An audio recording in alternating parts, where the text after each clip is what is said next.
Hello there, and welcome to Secretum Histories, a quiet place where ancient ideas are allowed to breathe slowly, where curiosity is never rushed, and where the past is explored not as a list of answers, but as a landscape we can gently walk through together. Tonight, we settle into a thought that has lingered at the edge of human imagination for a very long time. Not a dramatic invasion story, not a tale of sudden arrival from the sky, but something far quieter and perhaps far more unsettling. The idea that Earth may not have been discovered by the Anunnaki at all, that it may not have been visited, claimed or conquered in any sudden sense, but that it may have been theirs already, long before it ever became ours. It is an idea that does not demand belief, only patience, one that asks for stillness rather than excitement. Because when we slow down and let the noise of certainty fade, we begin to notice how often ancient stories speak not of arrival, but of return, not of conquest, but of inheritance, not of gods descending upon a blank world, but of beings moving through a place that already felt familiar to them, as if they had walked its ground before memory began keeping records. So allow the day to loosen its grip for a while. Let the pace soften. If this story feels calming, if it offers a quiet sense of wonder rather than urgency, a like or a subscription helps this space continue to exist for others who enjoy drifting through history this way. And now, without hurry, we can begin. Earth today feels unquestionably human. Our cities spread across continents, our roads carve the land into grids, our satellites circle overhead like mechanical moons. We speak of ownership, borders, resources, territory. We map the planet down to the last ridge and riverbed, and we name everything we touch. Yet beneath this surface, certainty lies a much older world. A world shaped long before the first villages appeared, before agriculture took root, before language stabilized into something recognizable, a world that shows signs of planning, of intervention, of knowledge applied with intention rather than accident. When ancient Mesopotamian texts describe the Anunnaki, they do not describe explorers arriving at a strange and hostile planet. They speak of domains, of assignments, of regions governed and maintained. They speak of labor, of systems, of oversight. The language used is administrative rather than adventurous. This is subtle but important.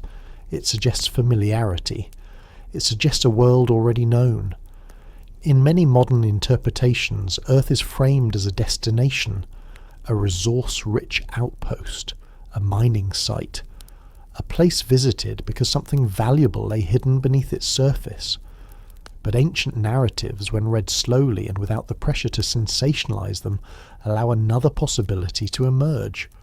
That Earth was not chosen suddenly, that it was not stumbled upon, that it may have already been integrated into a larger system long before humanity ever became part of the equation. If that were the case, then Earth's earliest role was not as a cradle for humans, but as an environment maintained for other purposes. Managed, adjusted, stabilized. Not untouched wilderness, but a working world. Geology tells us that Earth is far older than humanity. This is uncontroversial. But it also tells us that the planet went through long periods of relative stability between violent upheavals, long spans where climate, atmosphere and ecosystem settled into balance.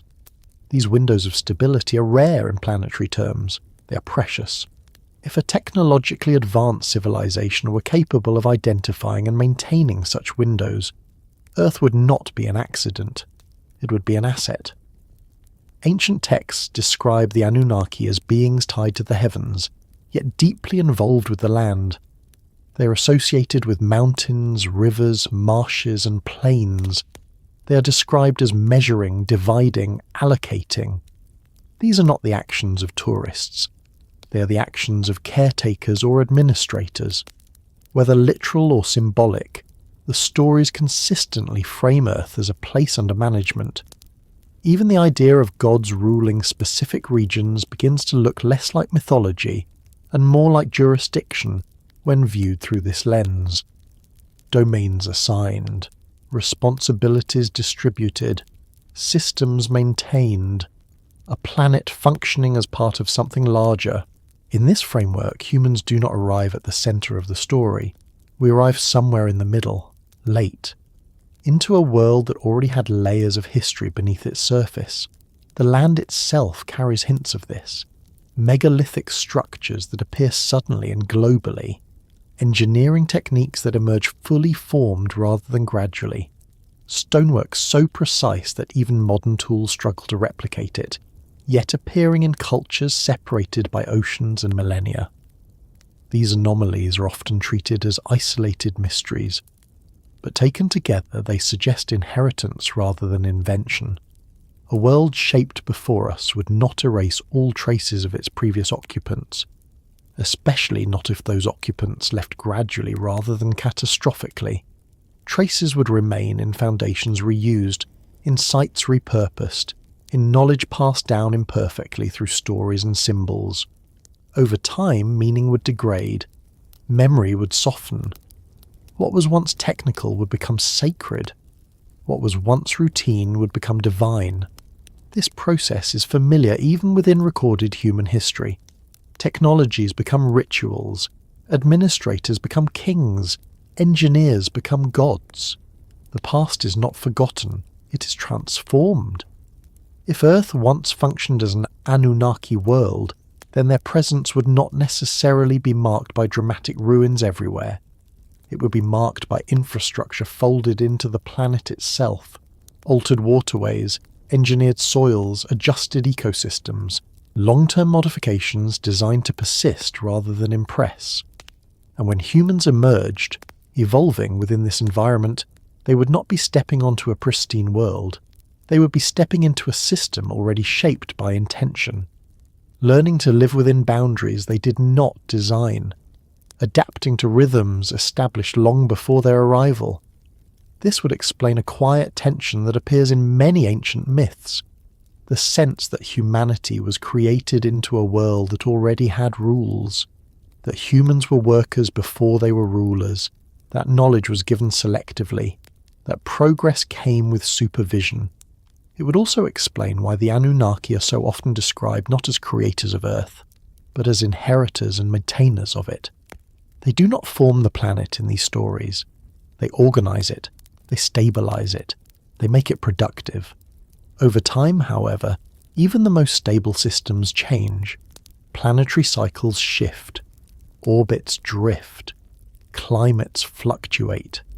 A world that once supported one form of life or civilization may gradually favor another. If the Anunnaki were bound to conditions that Earth slowly moved away from, their relationship with the planet would change.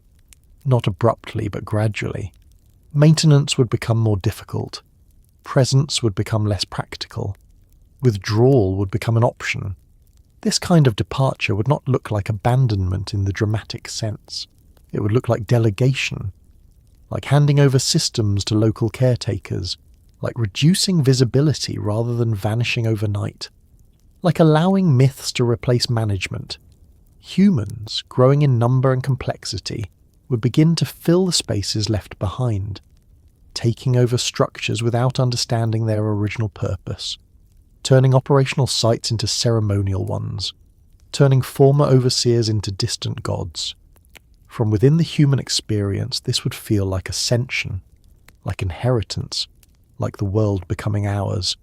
From a longer perspective, it would feel more like transition.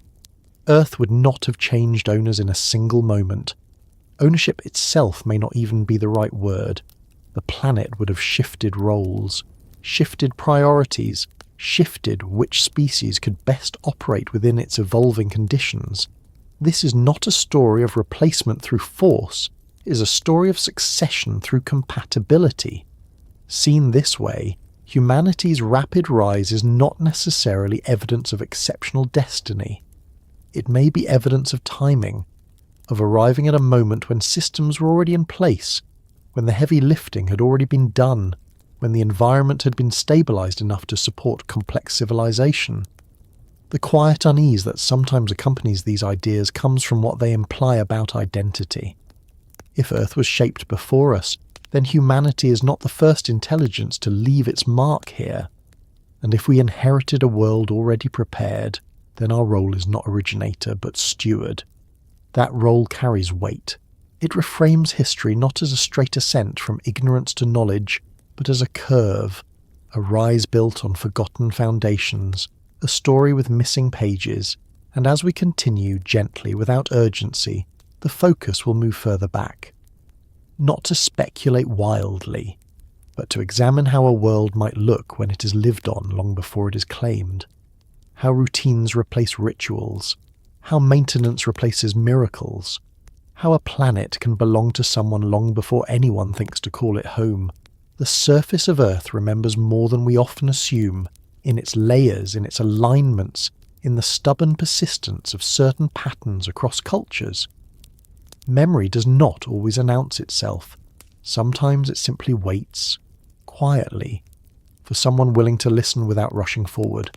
And so, without closing anything here, without sealing this thought as finished, the next part of this journey continues naturally, moving further into that earlier world, a time before ownership had meaning, a time when Earth was not yet human, but already deeply familiar to someone else.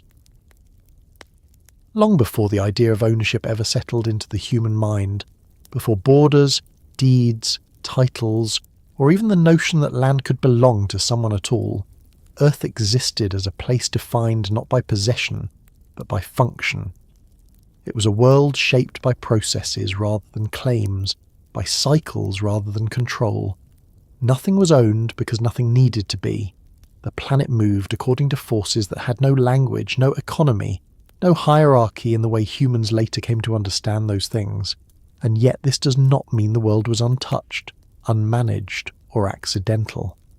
In its earlier stable ages, Earth was already a system. Oceans circulated heat across hemispheres. Atmospheres balanced gases within narrow thresholds. Magnetic fields shielded the surface from lethal radiation. Tectonic plates recycled minerals and regulated long-term climate. These mechanisms were not static. They required balance, they required time, and they required correction when instability threatened to spiral too far. From a modern perspective, these are natural processes. But natural does not mean random, nor does it mean inviolable. Any advanced intelligence observing such a system would recognize its fragility as well as its potential. A world capable of sustaining complex chemistry, long-term biological development, and environmental equilibrium would not be common.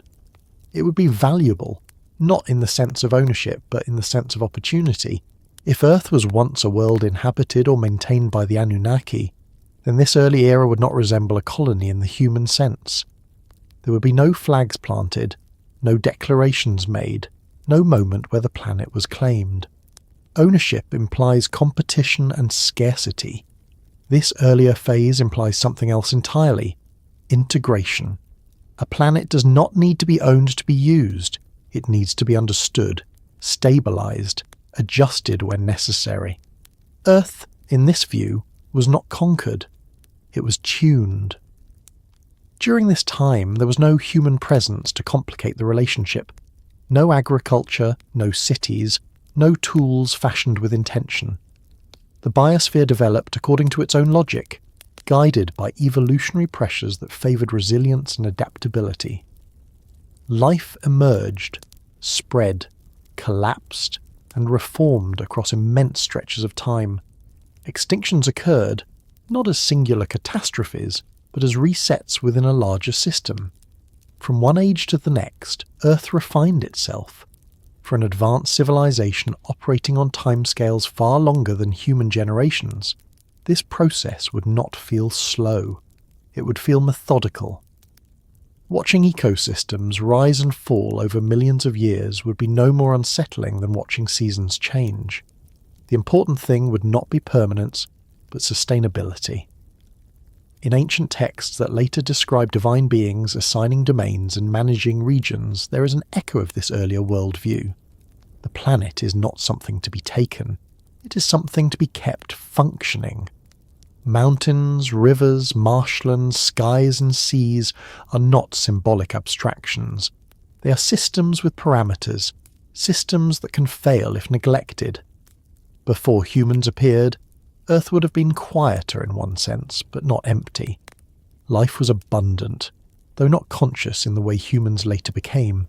Forests expanded and retreated. Oceans teemed with complex ecosystems. Megafauna rose and disappeared. The surface of the planet was alive, active, and constantly reshaping itself. In this environment, the presence of the Anunnaki, if it existed, would not have required domination. It would have required compatibility. Their technology, biology, and environmental needs would need to coexist with Earth's conditions. That alone suggests that Earth was not hostile to them. It suggests familiarity. Rather than forcing the planet to conform to them, they may have adapted themselves to the planet. Adjusting habitats, establishing zones where their presence caused minimal disruption, using existing geological features rather than reshaping everything from scratch. Efficiency, not spectacle, would define such an approach. This is an important distinction. Later human civilizations often equated power with visibility. The largest structures, the most dramatic alterations, the clearest signs of dominance were celebrated. But an advanced civilization concerned with long-term stability would avoid unnecessary disturbance. Their influence would be subtle, distributed, integrated into the environment rather than imposed upon it. The absence of obvious early ruins does not argue against presence. It argues against human-style behaviour. Infrastructure designed to last millions of years would not look like temples or cities. It would look like adjusted fault lines, stabilised climates, modified soils, genetic nudges that allow certain species to thrive while others fade. Earth, before humanity, was not static wilderness. It was an active laboratory of life. If intelligence was involved at any stage, it would operate within that framework, not outside it. The idea of ownership would not arise in such a context because there was no competition for space, no rival species capable of challenging control, no scarcity requiring defence. Earth was not contested. It simply existed as part of a broader network of worlds, each with its own conditions and functions. Ownership emerges when scarcity and rivalry appear, when resources must be defended, when space becomes limited. Before humans, none of this applied. The planet was vast, life was abundant, time was plentiful. This changes the meaning of later stories where gods divide the world among themselves. Those divisions may not reflect conquest, they may reflect administration, assigning oversight rather than claiming territory, ensuring balance rather than enforcing rule. In such a world, Earth would not be central. It would be one node among many, important, yes, but not singular. Its value would lie in its stability and adaptability, a place capable of supporting complex systems without constant intervention. As ages passed, conditions would inevitably change. Orbital variations, volcanic cycles, shifts in atmospheric composition. No planet remains perfectly stable forever. The work of maintenance would increase. The cost of presence would rise. At some point, the question would not be whether Earth could be kept functioning, but whether it remained suitable for those maintaining it. A world can be perfectly stable and still no longer compatible. This is where transition begins. Not departure yet, but reassessment. The planet remains valuable, but its role shifts. New life forms adapt more readily. New intelligences emerge. Slowly, almost imperceptibly, the balance of suitability changes. When humans eventually appear, they do so not as blank slates stepping onto untouched ground, but as organisms evolving within an already curated environment. They inherit a planet shaped by forces they do not recognize, and systems they do not understand. The absence of ownership does not mean absence of influence. It means influence without claim, guidance without possession, a world shaped quietly, without ceremony. This is why later human myths struggle to describe the earliest ages. Language fails to capture systems without symbols. Humans reinterpret maintenance as magic, administration as divinity, long-term planning as omniscience. The memory of a time before ownership becomes fragmented. It survives not as history, but as atmosphere, as a sense that the world once functioned differently, that something older preceded us, not as a ruler, but as a presence. As humanity grows, cultivates land, builds settlements, and begins to divide territory, the old relationship dissolves. Ownership replaces integration. Control replaces balance. The planet becomes something to be taken rather than something to be maintained. But that shift does not erase what came before, it only obscures it. Beneath human claims, the older systems persist. Tectonics continue. Magnetic fields hum invisibly. Biological feedback loops operate regardless of belief. Earth remains what it always was at its core, a dynamic system responding to forces larger than any single species. In this sense, Earth was never owned, not by the Anunnaki, not by humans. It was inhabited, shaped, and adapted to. The idea of ownership is a late arrival, a human invention layered atop something far older and more complex. And as this story moves forward, without closing the door on what has been said, the focus naturally shifts, from a world without ownership to a world on the edge of change, toward the moment when Earth begins to transition from being not yet human to becoming something else entirely. Earth in the age before humanity was not an empty stage waiting for actors. It was already busy, already layered, already shaped by time in ways difficult to imagine from a human scale. The world did not resemble the landscapes we know today, but neither was it alien or chaotic. It was familiar in structure, yet different in balance. Continents sat in other arrangements. Shorelines traced unfamiliar curves. Forests grew thicker in some regions, while others lay open beneath broader skies. The planet breathed differently then, slower in some ways, more volatile in others, but always active. If the Anunnaki occupied Earth during this distant era, they would have encountered a world that was stable enough to sustain complex life, yet raw enough to require careful interaction. The atmosphere contained the necessary components for respiration, though ratios shifted across epochs. Oxygen levels rose and fell. Carbon cycles fluctuated. Life responded accordingly, adapting, expanding, retreating. Earth was not static, but it was predictable enough to work with. The skies above would have looked familiar in shape, but different in clarity. Without human industry, the air carried fewer particulates. Sunlight reached the surface more cleanly. Nights were darker, unbroken by artificial glow. The stars would have appeared sharper, the Milky Way more pronounced, stretching across the sky as a bright river of light. This was a planet still governed primarily by natural illumination, by solar cycles and lunar rhythms. On the surface, vegetation followed patterns unfamiliar to modern observers. Forests extended across regions that are now deserts. Grasslands occupied areas later swallowed by ice or sea. Plant life evolved rapidly in response to shifting conditions, creating ecosystems that were dense, competitive, and resilient. Large plants dominated many landscapes, not because of design, but because conditions allowed it. Where resources were plentiful, life grew boldly. Animal life reflected this abundance. Large creatures roamed freely, unconfined by human interference. Predators and prey existed in equilibrium dictated by environment rather than strategy. Migration patterns followed magnetic cues and seasonal changes. The biosphere functioned as a vast interconnected network, each component influencing the others. In this world, the Anunnaki, if present, would not have needed to dominate the surface. Their activities would have focused on select regions, chosen not for symbolism, but for practicality. Stable geological zones, areas with predictable weather patterns. locations near resources essential to their needs, whether material, biological, or energetic. Settlements, if they existed, would not resemble human cities.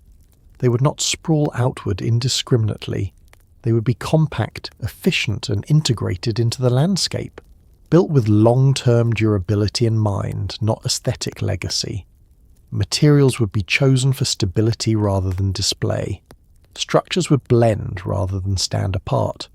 Much of their infrastructure may not have been above ground at all. Subsurface environments offer natural protection from radiation, temperature extremes, and meteorological instability. Earth's crust provides insulation, shielding, and structural support. A civilization accustomed to thinking in long time frames would recognize the advantages immediately. This would explain the absence of widespread surface ruins. Over millions of years, surface structures erode, collapse, and are recycled by tectonics. Subsurface installations, however, can persist far longer, sealed within stable rock layers, preserved unless deliberately dismantled. The oceans, too, would have played a significant role. Vast, deep, and largely unexplored even today, they represent both barrier and resource. In the Anunnaki age, sea levels differed. Some continental shelves lay exposed, others submerged regions now dry. Marine ecosystems thrived in these conditions, producing biological diversity unmatched in later ages. If Earth served as a working world, the oceans would not be ignored. They regulate climate, store heat, and cycle nutrients. Any attempt to stabilize planetary conditions would involve understanding and possibly influencing oceanic systems. Currents might be subtly redirected, temperature gradients adjusted, not through dramatic interventions, but through cumulative, precise actions. Volcanic activity during this era was more pronounced in certain regions. Earth was still shedding internal heat more actively. This posed risks, but also offered opportunities. Geothermal energy sources were abundant. Mineral-rich zones formed around tectonic boundaries. These areas would attract attention, not for conquest, but for utilization. The presence of advanced beings would not halt natural processes, it would work alongside them. Volcanic zones would be avoided for habitation, but monitored for their contribution to atmospheric balance. Earthquakes would be studied rather than feared. The planet's internal dynamics would be treated as parameters, not threats. Climate during much of this time oscillated between warmer and cooler phases. Ice ages came and went. Sea levels rose and fell. Life adapted accordingly. If the Anunnaki remained through these shifts, their ability to endure environmental change would need to exceed that of native species. This suggests technology or biology capable of operating across a wide range of conditions. It also suggests patience, a willingness to remain through slow transitions rather than seeking constant optimization. Earth was not engineered into a perfect environment. It was managed within acceptable limits. The absence of humans meant the absence of large-scale agriculture. No fields, no domesticated animals, no cleared forests for cultivation. Landscapes were shaped by climate and ecology rather than intention. Rivers followed courses dictated by gravity and erosion. Floodplains expanded and contracted naturally. This does not mean there was no modification. It means modification did not prioritize immediate productivity. If changes were made, they would aim at long-term equilibrium, preventing runaway greenhouse effects, avoiding complete glaciation, maintaining atmospheric composition within survivable thresholds. Such interventions would leave traces but not obvious ones: altered sediment layers, unusual isotopic ratios, genetic bottlenecks that appear sudden in evolutionary timelines. These markers exist, but they are often attributed solely to natural causes because alternative explanations challenge foundational assumptions. From a human perspective, the world before us feels mythic because it is inaccessible. The timescales involve dwarf recorded history. Memory fades long before evidence disappears. The Earth remembers, but it does not speak in narratives. It speaks in strata, in chemical signatures, in anomalies that require interpretation. If the Anunnaki existed within this ancient world, they would not experience it as mystical. It would be home, familiar terrain, known patterns, known risks. Their stories would not be about creation from nothing, but about maintenance, adjustment, and eventual change. As time passed, conditions gradually shifted. The planet cooled in some eras, warmed in others, atmospheric composition changed, life adapted in unpredictable ways, new species emerged, some with increasing cognitive complexity. The rise of early hominins occurred late in this long sequence. They appeared not as central figures, but as one experiment among many. Small, fragile, highly adaptable. Their intelligence grew slowly. Their numbers remained limited. At first, they would be of little concern to any advanced presence. Yet adaptability has consequences. Species that adapt well can expand rapidly under the right conditions. As Earth continued to change, conditions increasingly favoured organisms capable of social cooperation, tool use, and environmental manipulation. Humans fit this niche. From the perspective of an older civilization, this shift would not be sudden. It would unfold over tens of thousands of years. A gradual increase in activity, a growing footprint, still manageable, still small, but noticeable. The world before humanity was not better or worse. It was different. Quieter in one sense, more balanced in another. It did not revolve around intention, but around systems. It functioned according to feedback loops refined over immense spans of time. Understanding this world reframes later myths. The idea of gods descending from the sky does not necessarily imply arrival. It may reflect visibility, a time when beings who had long been present became suddenly noticeable to a developing species. Likewise, stories of a golden age may reflect memory of a period when Earth functioned smoothly under older management, when climate was stable, when disasters were rare, when ecosystems flourished without large-scale disruption. As humans multiplied and began altering the landscape intentionally, the planet entered a new phase. Feedback loops tightened.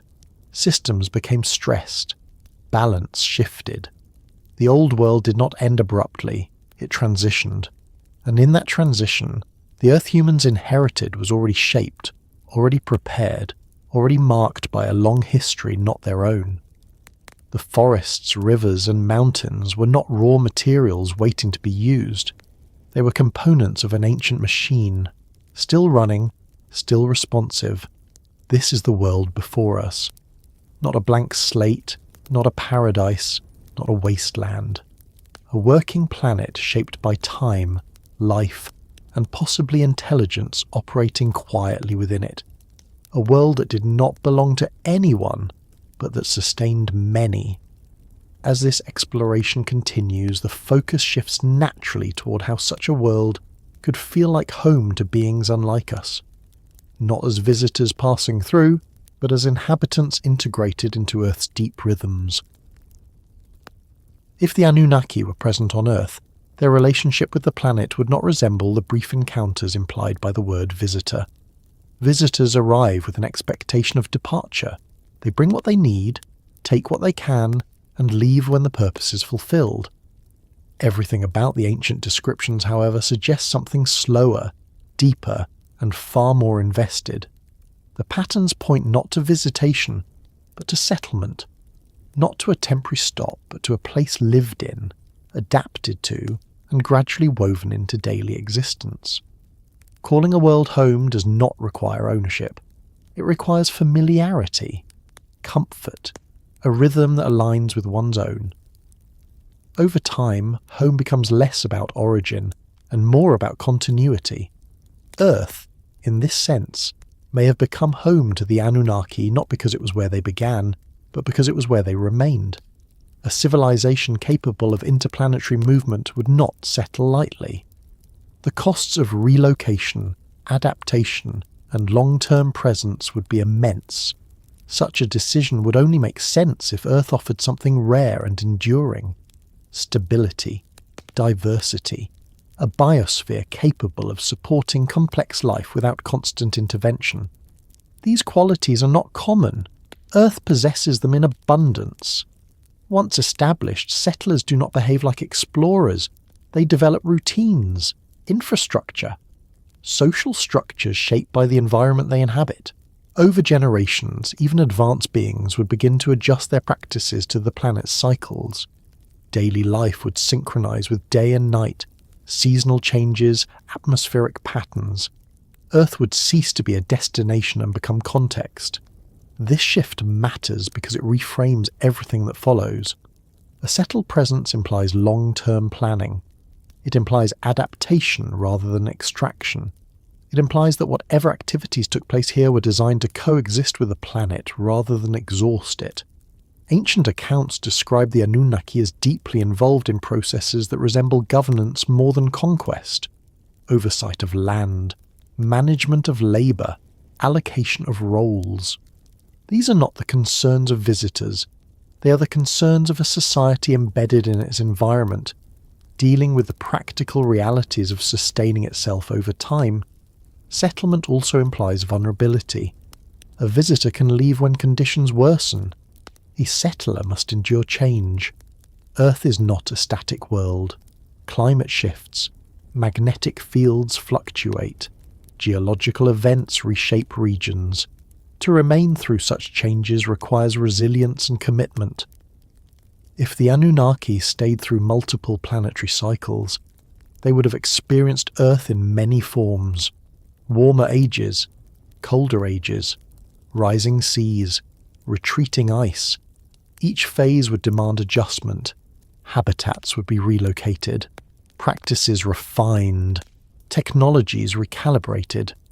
Over time, these adaptations would become second nature. This long presence would blur the distinction between native and foreign. The Anunnaki may not have originated on Earth, but generations born here would consider it home regardless of origin. Identity shifts over time. Cultural memory adapts. A world once chosen becomes assumed. This may explain why ancient texts often lack a clear narrative of arrival. There is no dramatic beginning, no singular landing. Instead, there is an assumption of presence.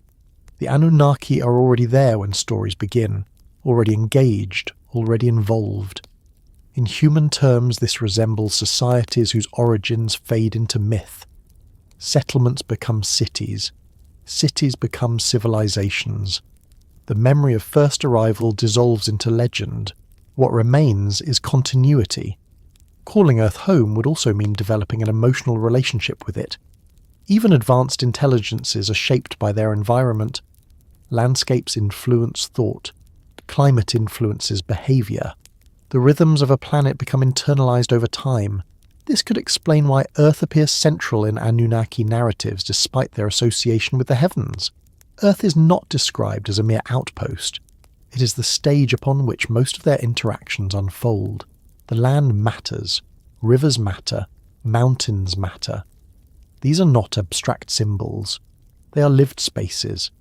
Settlement also changes priorities. A visitor seeks resources. A settler seeks balance. Extractive behavior gives way to sustainability. Short-term gain becomes less important than long-term viability. This does not imply harmony in a human moral sense. It implies pragmatism. A damaged environment threatens everyone living within it. If the Anunnaki relied on Earth for extended periods, they would need to maintain its systems carefully. Overexploitation would undermine their own survival. This creates an incentive to manage rather than consume. Such management would not resemble modern environmentalism. It would be technical, systemic, focused on thresholds and feedback loops, adjustments made when necessary, interventions withdrawn when balance returned. This approach would leave subtle marks rather than obvious scars. The goal would not be transformation, but preservation within acceptable parameters. Over time, this relationship would deepen. Earth would shape Anunnaki culture as much as they shaped Earth systems. Practices would evolve in response to local conditions. Rituals, if they existed, would align with planetary cycles. Language would absorb environmental references. Home is not just a place, it is a framework. Humans often imagine advanced civilizations as detached from place, capable of thriving anywhere. This assumption may be flawed. Even the most advanced life must interface with its environment. Biology, technology, and psychology all impose constraints. Earth's unique conditions would influence how any long-term inhabitants lived. Calling Earth home would also create stakes. Departure would not be trivial. Leaving a world after generations of settlement would involve loss, familiarity surrendered, infrastructure abandoned, identity disrupted. This reframes later stories of departure not as casual exits, but as difficult transitions. Leaving home is rarely simple, even when necessary. As humans emerged and began altering the landscape more aggressively, the dynamic would shift. Settlers accustomed to a certain balance would observe increasing disruption. Forests cleared, species hunted, fire used extensively, early agriculture altering soil composition. These changes would accumulate slowly but steadily. At first, such activity might appear insignificant. Humans were small in number, their tools limited, their impact localized. But adaptability accelerates change. Populations grow, technologies compound, the footprint expands. For long-term settlers, this would pose a dilemma: intervene more directly or allow the planet's trajectory to change, control or retreat, integration or withdrawal. Calling Earth home does not guarantee permanence. Homes can become unlivable, not through hostility, but through incompatibility. As Earth's biosphere increasingly favoured human expansion, the cost of maintaining conditions suitable for Anunnaki presence may have risen. This does not require conflict. It requires reassessment, a gradual realization that the planet's future would not align with their needs indefinitely. The idea of settlers rather than visitors explains why traces of Anunnaki presence feel incomplete, why there are hints rather than monuments, why memory fades unevenly. Settlers do not leave calling cards. They leave infrastructure used, reused, and eventually forgotten. It also explains why later humans reinterpret their presence as divine. When a settled civilization withdraws, those left behind often mythologize them. Administrators become gods. Technology becomes magic. Familiar figures recede into legend. Earth as home also suggests something more unsettling, that humans did not arrive at the centre of the story, but inherited it midstream. That the planet's systems were already optimised in ways humans did not design. That our success is built atop a foundation laid long before we understood its purpose. This inheritance carries consequences. Systems designed for one set of inhabitants may not perfectly suit another. Thresholds differ. Tolerances change. Feedback loops behave unpredictably when new variables dominate.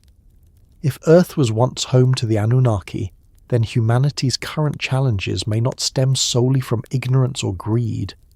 They may arise from operating a system not originally calibrated for us, a machine running slightly out of specification. This perspective does not absolve responsibility, it reframes it. Stewardship becomes more complex when the original designers are absent. Calling Earth home does not mean the Anunnaki loved it in a human sense. It means they depended on it, relied on it, integrated their existence with its cycles. Over time, dependency becomes attachment, and attachment makes departure difficult. As the narrative continues, attention naturally turns toward what daily life on such a world might have looked like. Not gods on thrones, but beings embedded in routine. Work, maintenance, interaction with a planet that was no longer foreign, but familiar in every practical sense. The idea of settlers opens the door to understanding the Anunnaki, not as distant mythic figures, but as inhabitants shaped by Earth itself. When people imagine ancient ruins, they tend to picture something recognisably human. Stone walls stacked with intention, streets laid out in patterns that suggest traffic and trade. temples rising above surrounding structures as focal points of belief or power. Even the oldest known human cities still follow this logic. They reflect social needs, defense, storage, worship, administration. They make sense once you accept the basic assumptions of human life. But there are other ruins, ones that do not fit comfortably into that framework. Structures that appear suddenly in the archaeological record without clear developmental phases. Sites that show advanced planning but no obvious residential zones. Places where precision is present without ornament, where scale exists without clear symbolism. These are often dismissed as anomalies, misdated, or attributed to lost techniques rather than lost purposes. If Earth was once home to the Anunnaki, then it is possible that some of the oldest structures on the planet were not cities in the human sense at all.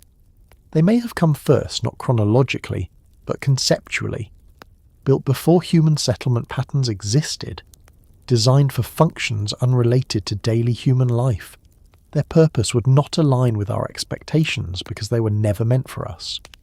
The idea of cities that came first challenges a deep assumption, that complexity always grows gradually, that stoneworking improves step by step, that architecture evolves from simple shelters to monumental forms. Yet the archaeological record does not always support this smooth progression. In several regions, sophisticated construction appears abruptly, followed by periods of decline rather than advancement. This pattern is uncomfortable because it reverses the narrative. Instead of humans slowly learning to build, it suggests humans inheriting techniques they do not fully understand, reusing structures, repairing without replicating, maintaining without innovating. Many ancient sites show signs of this. Blocks too large to be moved with known tools, precision cuts inconsistent with the surrounding workmanship, alignments that require advanced astronomical knowledge embedded in cultures that otherwise show no evidence of sustained observational science at that level. The usual explanation is lost knowledge, that humans once knew more than we give them credit for and then forgot. This may be partly true, but it does not explain why such knowledge would vanish so completely, nor why it would appear fully formed in multiple disconnected regions. An alternative explanation is inheritance, that these structures were not originally built by the cultures who later occupied them, that they were repurposed, integrated into myth, assigned new meanings as original functions were forgotten. If the Anunnaki established long-term settlements or operational hubs on Earth, these would not resemble human cities. Their design priorities would differ. Population density might be low, movement patterns controlled, access restricted, infrastructure focused inward rather than outward. Such places would not be bustling centres of trade. They would be quiet, efficient, purpose-driven. A structure built to regulate energy flows, monitor planetary conditions, or stabilise geological activity would not require living quarters for thousands of individuals. It would require precision, durability, isolation. It would be built to endure, not to impress. Over time, as the Anunnaki withdrew or reduced their presence, these sites would remain silent, intact, mysterious. Humans encountering them later would struggle to interpret their purpose. Without context, function becomes myth. A platform becomes an altar. A control chamber becomes a sanctuary. An access corridor becomes a sacred passage. Meaning fills the gap left by understanding. This process can be seen clearly in later human history. Roman roads reused by medieval travellers who no longer understood their engineering. Aqueducts repurposed as foundations for homes. Technologies stripped of explanation but retained in form. Scale this process across tens of thousands of years, and the distortion becomes profound. Original intent disappears completely. What remains is awe. Many ancient sites share another curious feature. They appear overbuilt relative to their supposed use. Massive foundations supporting comparatively small superstructures. Redundancy beyond necessity.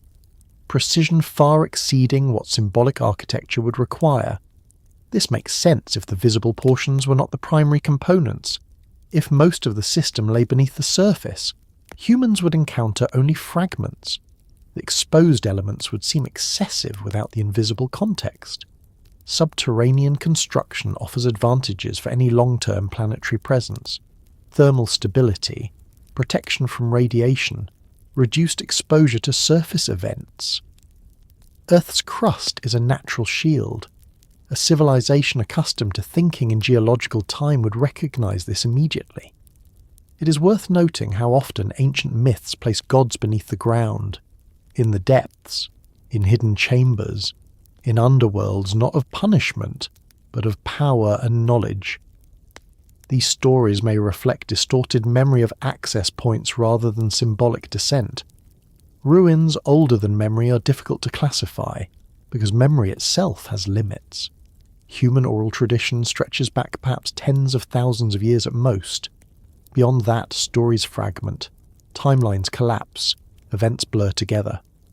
If structures predate this threshold, they enter a realm where archaeology alone must speak. But archaeology relies on assumptions, tools, techniques, cultural continuity. When evidence does not align with those assumptions, it is often set aside. Purpose is the hardest thing to recover without narrative. Stones do not explain themselves, they only persist. Consider alignments found at various ancient sites. Precision matching solstices, equinoxes, and stellar positions. These are often explained as religious observatories, but observation alone does not require the scale or permanence seen in some constructions. Monitoring, however, does. Long-term tracking of planetary cycles, orbital variations, axial shifts, climate trends. These require fixed reference points maintained over millennia. A civilization invested in planetary stability would embed such reference systems into durable architecture. The idea that ancient humans built these solely for ritual assumes ritual as the primary driver of effort. But effort follows necessity. Large-scale construction requires motivation beyond symbolism. Survival, management, and continuity provide stronger incentives. If the Anunnaki were settlers rather than visitors, their cities would reflect operational needs, not comfort, not expression, but function. As humans encountered these places, they would adapt them to new uses, build atop them, carve symbols into them, rename them. Over generations, the original purpose would be buried beneath layers of reinterpretation. This explains why some ancient sites appear to have multiple construction phases using different techniques. The oldest layers show extreme precision. Later editions show cruder workmanship. The direction of improvement runs backward. It also explains why myths often describe gods building cities before humans lived in them. The gods are said to establish the foundations. Humans arrive later to inhabit what already exists. These stories are often dismissed as metaphor, but metaphor arises when literal understanding is lost. The question of purpose lingers because these structures do not behave like purely symbolic architecture. They are too precise, too durable, too globally consistent in certain principles. Purpose also explains why many of these sites occupy geologically significant locations. Fault lines, magnetic anomalies, high-energy zones, places where Earth's natural systems intersect. Such locations would be ideal for monitoring or influencing planetary processes. Humans, unaware of these factors, would attribute significance to the site itself rather than its placement. Sacredness would replace strategy. The ruins that came first do not announce themselves. They sit quietly beneath modern cities, beneath forests, beneath sand. Sometimes they are discovered accidentally. Sometimes they remain untouched because they do not resemble what we expect ruins to look like. Purpose fades faster than stone. Once the function is gone, the structure becomes ambiguous. Ambiguity invites story. Story becomes belief. Belief becomes tradition. Over time, questioning stops. The ruin becomes accepted as mysterious rather than investigated as functional. If Earth was once home to the Anunnaki, then the earliest built environments on this planet may not belong to human history at all. They belong to a deeper timeline. one where architecture served planetary needs rather than social ones. This does not mean every ancient ruin points to non-human origin.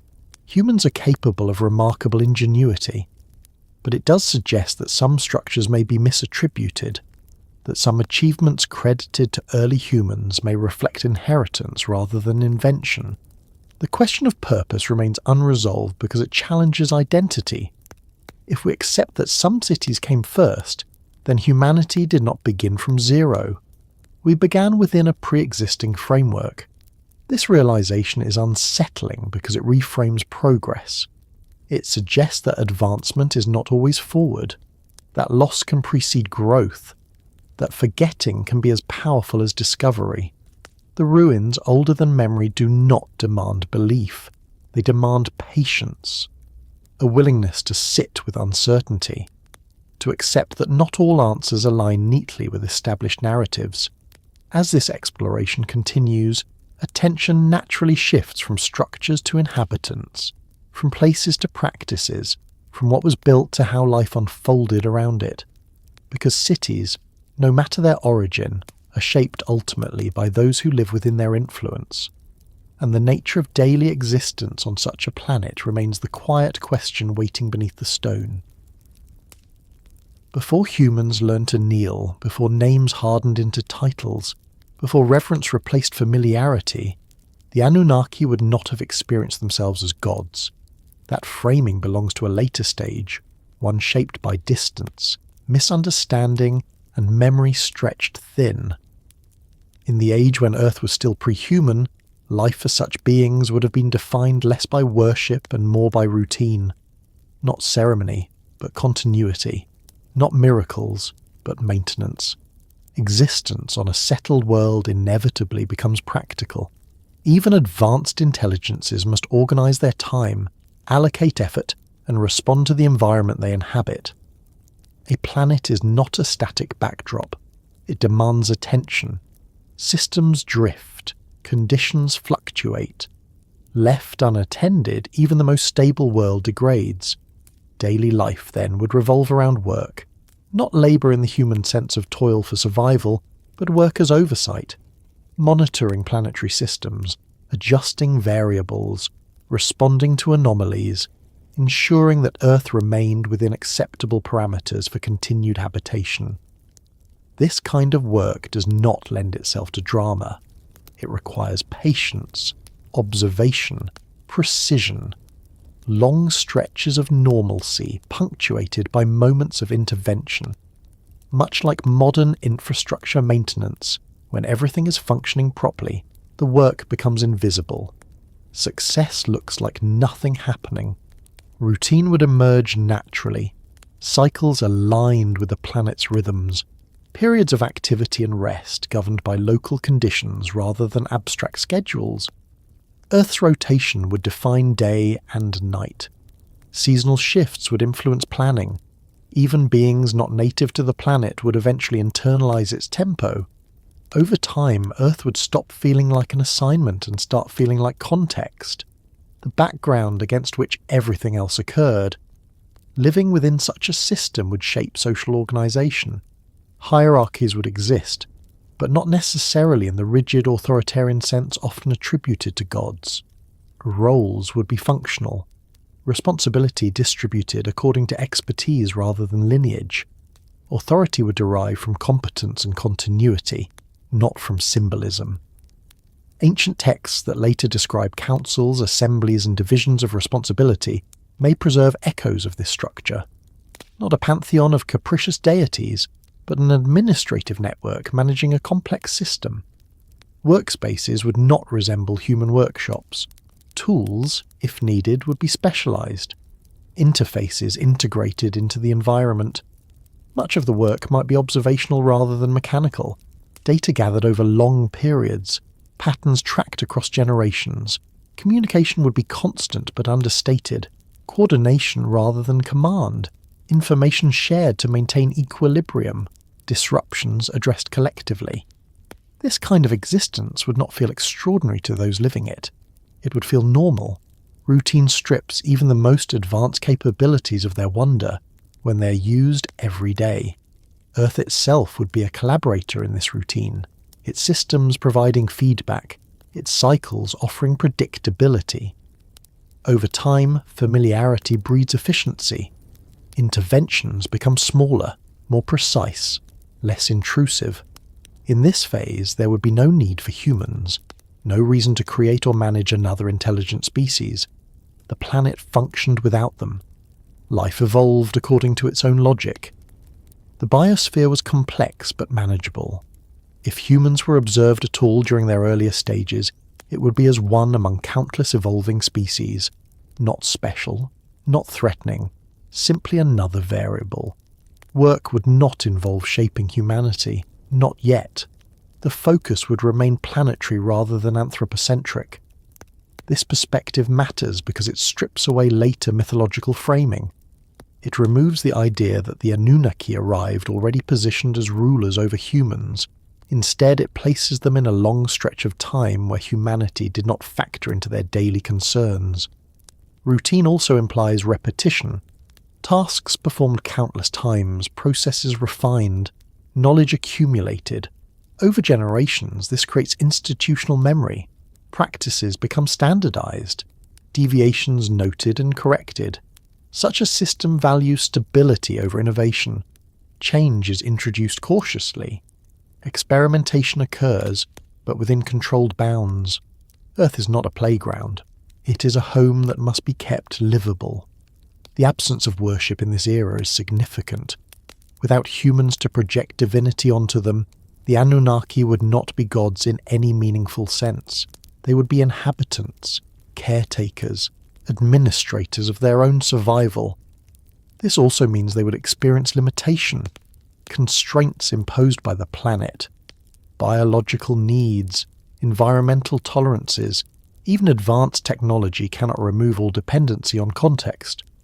Life would include rest, recreation, social interaction, even boredom.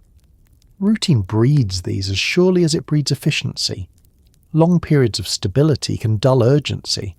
Familiarity can create complacency. These qualities are rarely attributed to gods, but they are intrinsic to any long-term settlement.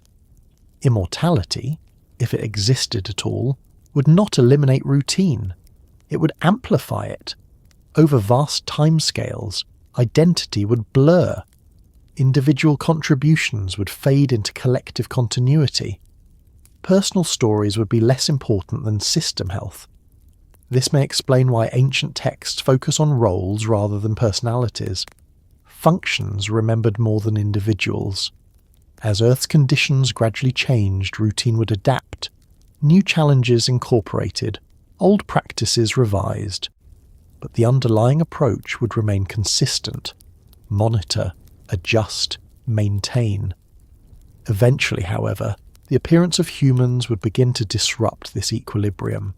Not immediately, not dramatically, but incrementally. Early humans altered fire regimes, changed vegetation patterns, hunted selectively. These changes were localized at first, easily absorbed by planetary systems already designed to handle variability. But humans are not passive variables. Their adaptability accelerates impact. Population growth compounds change. Tool use expands reach. At first, these effects would register as minor anomalies. Slight shifts in animal populations, altered fire frequencies, soil disturbance in certain regions. Nothing alarming. Over time, however, patterns would emerge.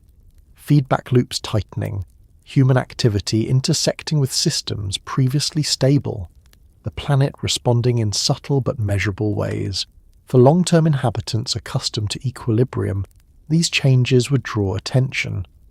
Not alarm, but awareness. Humans would begin to matter.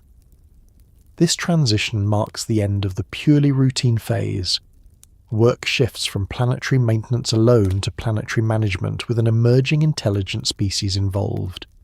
But before that turning point, life on Earth for the Anunnaki would have been quiet in its own way. Purposeful, repetitive, focused on continuity rather than creation. This challenges the image of gods issuing commands from thrones. It replaces it with something more grounded, beings embedded in systems, responsible not for miracles but for balance. Routine also explains why later myths struggle to capture this era. Routine does not translate well into story. It lacks drama. It lacks heroes. It lacks beginnings and endings. What remains are fragments, hints of long presence, vague memories of order before chaos, of a time when the world felt regulated. As humans entered the picture more fully, that memory would shift. The Anunnaki would become visible. Interactions would begin. Routine would be interrupted. Only then would the framing change. Only then would gods begin to emerge. But before that, Earth was a place of work, of schedules aligned with planetary cycles, of tasks repeated until they became invisible, not gods yet. Just inhabitants living within the deep rhythms of a world that was already old when humans first looked up at the sky. Change on a planetary scale rarely announces itself. It does not arrive with a single event or a clear beginning. It unfolds gradually through small deviations that accumulate over time, each one subtle enough to be dismissed on its own. For those living within the system, the first signs are not dramatic failures, but patterns that no longer behave as expected. Earth, which had long functioned within familiar bounds, would begin to feel slightly different. Not broken, not hostile, just no longer aligned in the same way. At first, these changes would be environmental, shifts in climate cycles that stretch beyond historical norms, variations in atmospheric composition that nudged conditions toward new equilibria, glacial advances lingering longer than before, interglacial warmth arriving unevenly. None of this would be unprecedented. Earth had always changed. But the pace, the direction, and the interaction of multiple systems would begin to diverge from what long-term inhabitants had come to expect. For a civilization accustomed to monitoring Earth as a stable home, these deviations would register as increased maintenance demands, more frequent adjustments, narrower margins, less tolerance for error. The planet would still function, but it would require more attention to keep it within habitable limits. This alone would not drive departure. Settlers endure change. They adapt, but change rarely occurs in isolation. As environmental systems shifted, biological ones followed. Ecosystems reorganized. Species distributions altered. Some life forms thrived under the new conditions, while others declined. Among those adapting particularly well were humans. At first, the rise of early human populations would not seem significant. Their numbers remained small, their tools rudimentary, their impact localized. But adaptability compounds. Humans learned quickly. They shared knowledge efficiently. They spread across varied environments with surprising speed. As climates fluctuated, humans did not retreat. They adjusted. Clothing, shelter, fire, cooperation. These advantages allowed them to persist where other species struggled. Over time, they expanded into regions previously uninhabited or lightly populated. This expansion introduced a new variable into Earth's systems. Humans were not just another species responding passively to environmental pressure. They altered the environment in response to their needs. Fire became a tool rather than a natural event. Landscapes were shaped intentionally. Species were hunted selectively. Vegetation patterns changed. At first, Earth absorbed these impacts easily. Its systems were resilient. But resilience has limits. As human populations grew, so did cumulative effect.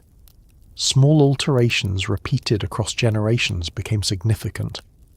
For long-term inhabitants observing this process, the planet would begin to feel different. Not because humans were dangerous in any immediate sense, but because Earth's trajectory was shifting. Feedback loops once dominated by climate and geology now included an intelligent species capable of accelerating change. This is where alignment begins to falter. A planet optimized for one mode of habitation can gradually become less suitable for another. Conditions favourable to humans might not favour those who preceded them. Atmospheric changes beneficial to one biology may stress another.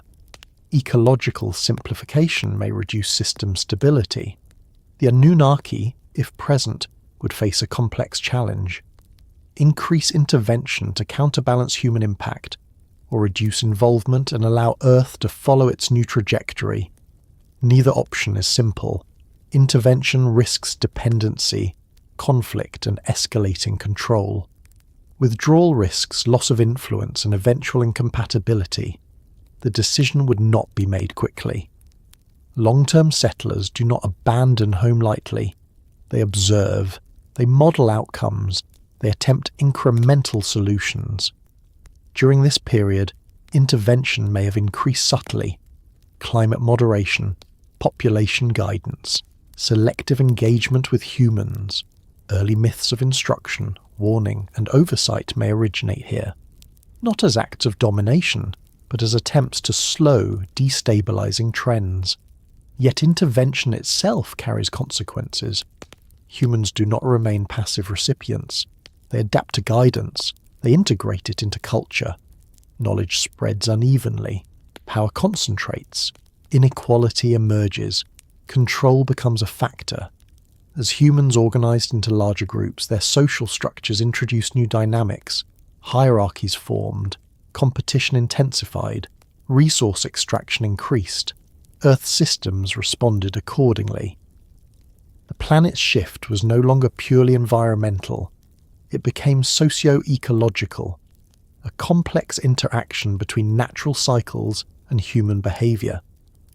For a civilization accustomed to managing Earth as a system without internal political complexity, this added layer would complicate every intervention. Adjusting a climate parameter is one thing. Adjusting the behaviour of a rapidly evolving intelligent species is another.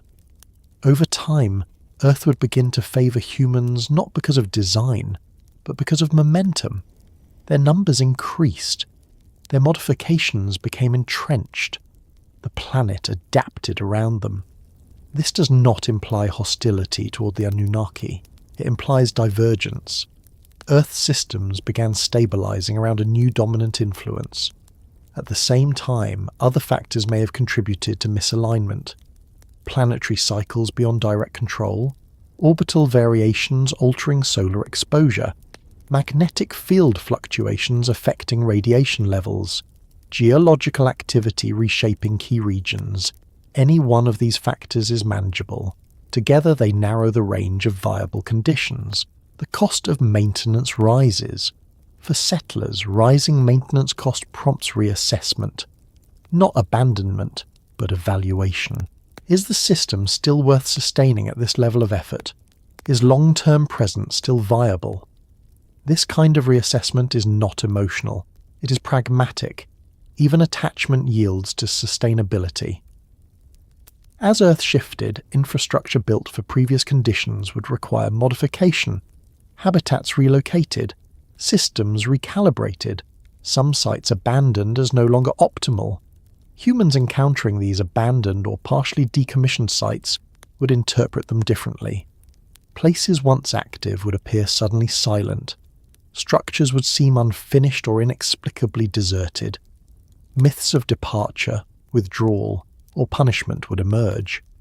But from the perspective of those leaving, the process would feel gradual, phased, managed. Presence reduced over generations rather than erased in a single moment. Earth would not be rejected, it would be released. The idea of Earth shifting away does not imply catastrophe. It implies incompatibility developing over time. Much like a place becoming less livable as climate changes, not because it is broken, but because it no longer suits its inhabitants. For the Anunnaki, this shift would coincide with a growing recognition that humans were not a temporary variable. They were becoming the dominant influence on Earth's future. Their adaptability ensured persistence. Their social structures ensured expansion.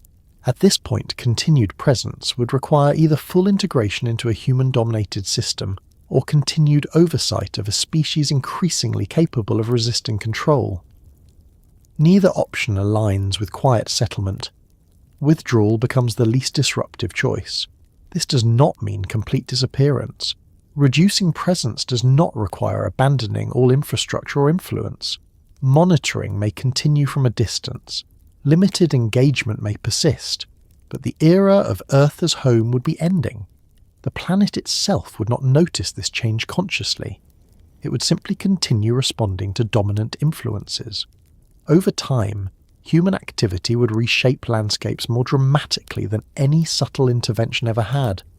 Forests would shrink, species would vanish, atmospheric composition would shift rapidly. Earth would enter a new phase defined by human agency. From within human experience, this would feel like ascension, like progress, like destiny. From a longer perspective, it would feel like succession. The change in the world was not a moment, it was a drift, a slow reorientation of systems around a new centre of gravity. As the Anunnaki reduced their presence, memory would begin to erode. Direct interaction would become rare. Stories would replace experience. Figures once familiar would become distant. Authority would transform into mythology. Humans would remember a time of guidance without understanding its context. They would preserve fragments, names, symbols, rules stripped of rationale. Earth, meanwhile, would continue its shift, not toward ruin, but toward a different equilibrium, one less tolerant of the previous inhabitants' needs. This is how worlds change hands without conflict, not through conquest, but through compatibility. The sense of loss embedded in later myths may not reflect exile or banishment. It may reflect the quiet awareness that something stable had ended, that a previous order had dissolved.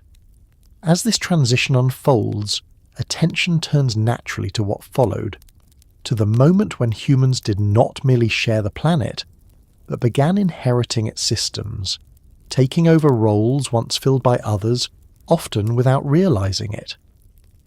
The world had shifted, and with that shift, the story moved forward, carrying echoes of those who once called Earth home, even as their presence faded into the background of human memory. By the time humans began to matter in a way that could no longer be ignored, Earth was no longer an empty canvas. It was a world already shaped by long-standing systems, established balances, and deep structural logic that had nothing to do with human intention. Forests grew where conditions allowed. Rivers followed paths refined over immense spans of time. Soils carried chemical signatures of cycles older than memory. Whatever intelligence had interacted with Earth before humanity, the result was not a pristine wilderness, but a functioning environment already in motion. This is where the question of creation becomes misleading. Creation implies a beginning from nothing. It suggests a deliberate act that brings something into existence where nothing comparable existed before. But humans did not step into nothing. They stepped into continuity, into a world already operating under rules they did not design and did not yet understand. Ancient texts often describe humans as being made, shaped, or formed. These descriptions are frequently interpreted literally or symbolically, depending on perspective. But another reading is possible, one that does not require invention, only intervention, adjustment rather than origin. If Earth was already a managed world, then the emergence of humans need not represent a new project. It could represent a modification of an existing one, a response to changing conditions, a way of introducing a species capable of thriving where previous inhabitants no longer could. This reframes the idea of human creation entirely. Humans would not be the primary goal. They would be a solution. Biologically, humans are unusual. Compared to other large mammals, they are physically fragile, slow, poorly equipped for direct survival without tools, yet they compensate with adaptability, social coordination, and abstract thinking. These traits allow them to function across a wide range of environments with minimal biological specialization. From a planetary perspective, this makes humans efficient generalists. They do not require narrowly defined conditions. They modify their surroundings rather than adapting biologically to them. This makes them well suited to a planet undergoing transition. If Earth was shifting away from conditions optimal for the Anunnaki, introducing or accelerating the development of a highly adaptable species would allow the planet's systems to remain occupied, maintained, and utilized without constant external intervention. This does not require the creation of humans from scratch. It requires guiding an existing evolutionary pathway, selecting, accelerating, stabilizing traits that favor intelligence, cooperation, and environmental manipulation. Evolution already does this blindly over immense time. Directed influence would simply shorten the process. From within human myth, this becomes creation. From a longer view, it is continuation. The archaeological record shows that anatomically modern humans appear relatively suddenly. Their cognitive capabilities outpace their physical evolution. Symbolic behavior, complex language, and technological innovation emerge quickly once thresholds are crossed. This rapid transition is difficult to reconcile with purely gradual processes. Continuity offers another explanation. Humans entered a world where systems already existed, where knowledge, whether directly transmitted or indirectly encoded in environment and culture, could be absorbed, where structures built for other purposes could be repurposed. This is not the same as being taught directly. Most learning occurs through interaction with surroundings. A world shaped by advanced management would present opportunities and constraints that channel development in specific directions. For example, stable climates favour agriculture, predictable seasons encourage long-term planning, abundant but distributed resources reward cooperation. Earth, during the period of human expansion, exhibited precisely these conditions. This does not mean Earth was designed for humans. It means Earth was suitable for them at that moment. Ancient stories often blur this distinction. They describe gods creating humans to work the land, tend systems, or serve roles previously filled by others. Interpreted literally, this seems demeaning or implausible. Interpreted functionally, it reflects transition. Tasks do not disappear when one group leaves.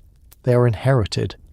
Humans entering a world already in use would naturally assume roles without understanding their origin. Farming techniques might echo older land management practices. Settlement locations might align with pre-existing infrastructure. Rituals might preserve operational rhythms stripped of context. Over generations, these inherited patterns would feel native. Humans would not experience themselves as replacements. They would experience themselves as pioneers. This creates a subtle irony. Humanity would view itself as the first true shaper of Earth, unaware that it was following paths already laid. The notion of creation also serves a psychological function. It anchors identity. Being created grants purpose. It explains why humans are here at all. But purpose does not require origin. It requires function. Inheriting a world means inheriting responsibility. But responsibility without memory feels like destiny rather than duty. If humans were introduced or accelerated during a time of planetary transition, then early interactions with the Anunnaki would not be framed as creators addressing their creations. They would be framed as overseers managing a handover. Guidance would be practical. Instruction focused on survival, productivity, and stability. This aligns with myths describing the transmission of agriculture, law, measurement, and social organization. These are not creative arts. They are management tools. The sudden appearance of these systems in early human societies is often treated as cultural genius, and it is. But genius flourishes more readily in prepared environments. A world already optimized for stability allows complexity to grow faster. This does not diminish human agency. It contextualizes it. Humans were not puppets. They were active participants. They adapted knowledge to their needs. They modified practices. They innovated. Over time, they diverged from whatever guidance existed. But the starting point matters. Beginning within an established framework accelerates development dramatically. This also explains why early human civilizations emerge near ancient sites, why cities often arise where earlier structures existed, why certain locations seem repeatedly chosen across eras. Geography alone does not account for this persistence. Inherited infrastructure does. Even if original purposes were forgotten, the advantages remained. Access to water, stable ground, strategic placement. Humans built where it made sense, often without knowing why it made sense. Over time, humans would reinterpret everything they encountered. Figures once engaged in oversight would become gods. Instructions would become commandments. Practical limitations would become moral rules. The line between creation and continuation would blur completely. This process does not require deception. It requires forgetting. As generations pass, memory compresses, context erodes. What remains is narrative. By the time written records appear, humans already see themselves as central. The idea that the world existed in a functional state before them becomes uncomfortable. It challenges primacy. It complicates identity. So, myths adapt. The past is reshaped. Humans are placed at the beginning of the story. Pre-existing systems are attributed to divine creation rather than prior habitation. Creation becomes a simpler explanation than inheritance. Yet the traces of continuity remain. In inconsistencies, in sudden leaps, in technologies that appear before their supposed prerequisites, in social structures that feel imposed rather than evolved.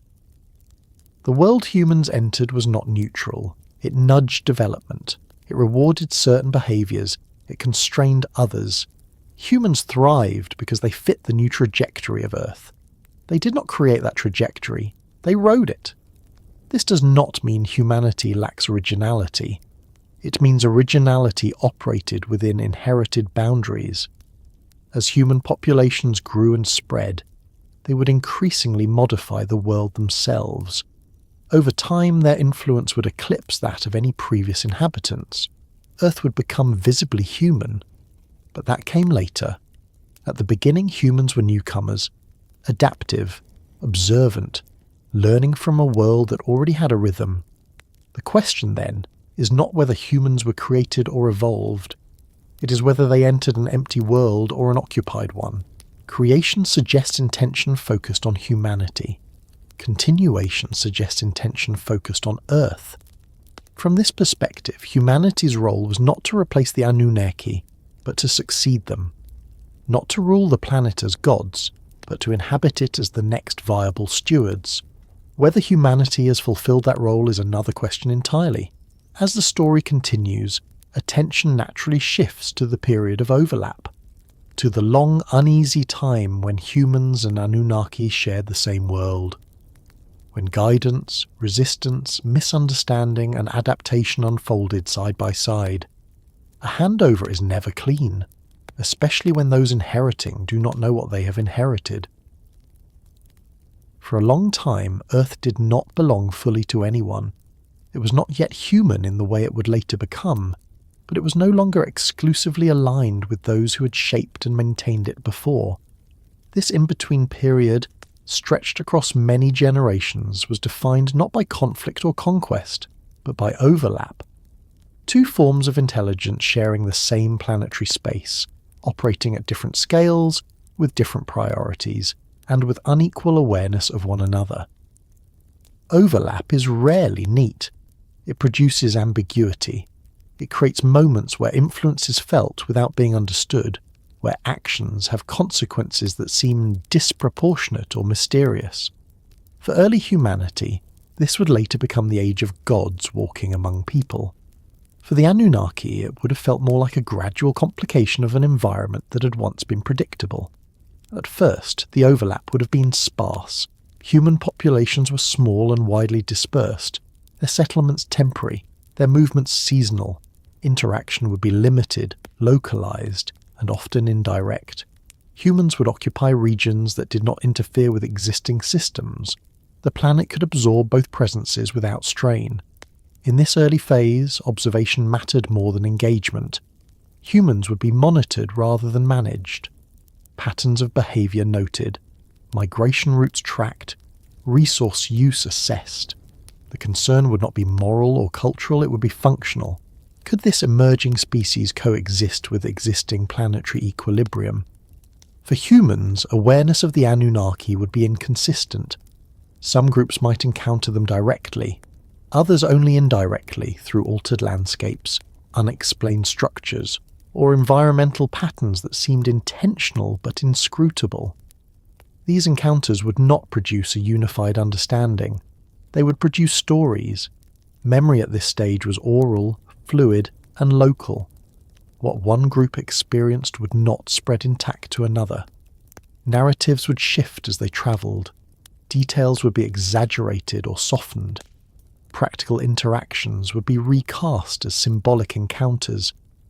This is how presence becomes myth without ever becoming false. As human societies slowly grew more complex, overlap intensified. Permanent settlements anchored people to specific locations. Agriculture tied survival to land management. Resource extraction became sustained rather than opportunistic. These changes increased interaction with pre-existing systems. Some of those systems may have still been actively maintained, others partially automated, others already abandoned but still functional. Humans, encountering these layers without context, would integrate them into their own practices. Irrigation patterns might follow channels shaped long before human engineering. Sacred groves might coincide with zones once restricted for technical reasons. Prohibitions and taboos could preserve system stability without understanding its rationale. For the Anunnaki, human presence would become more noticeable, not as a threat but as an influence. Earth's feedback loops would reflect human activity more clearly. Fire regimes changing, species distribution shifting, soil chemistry altering.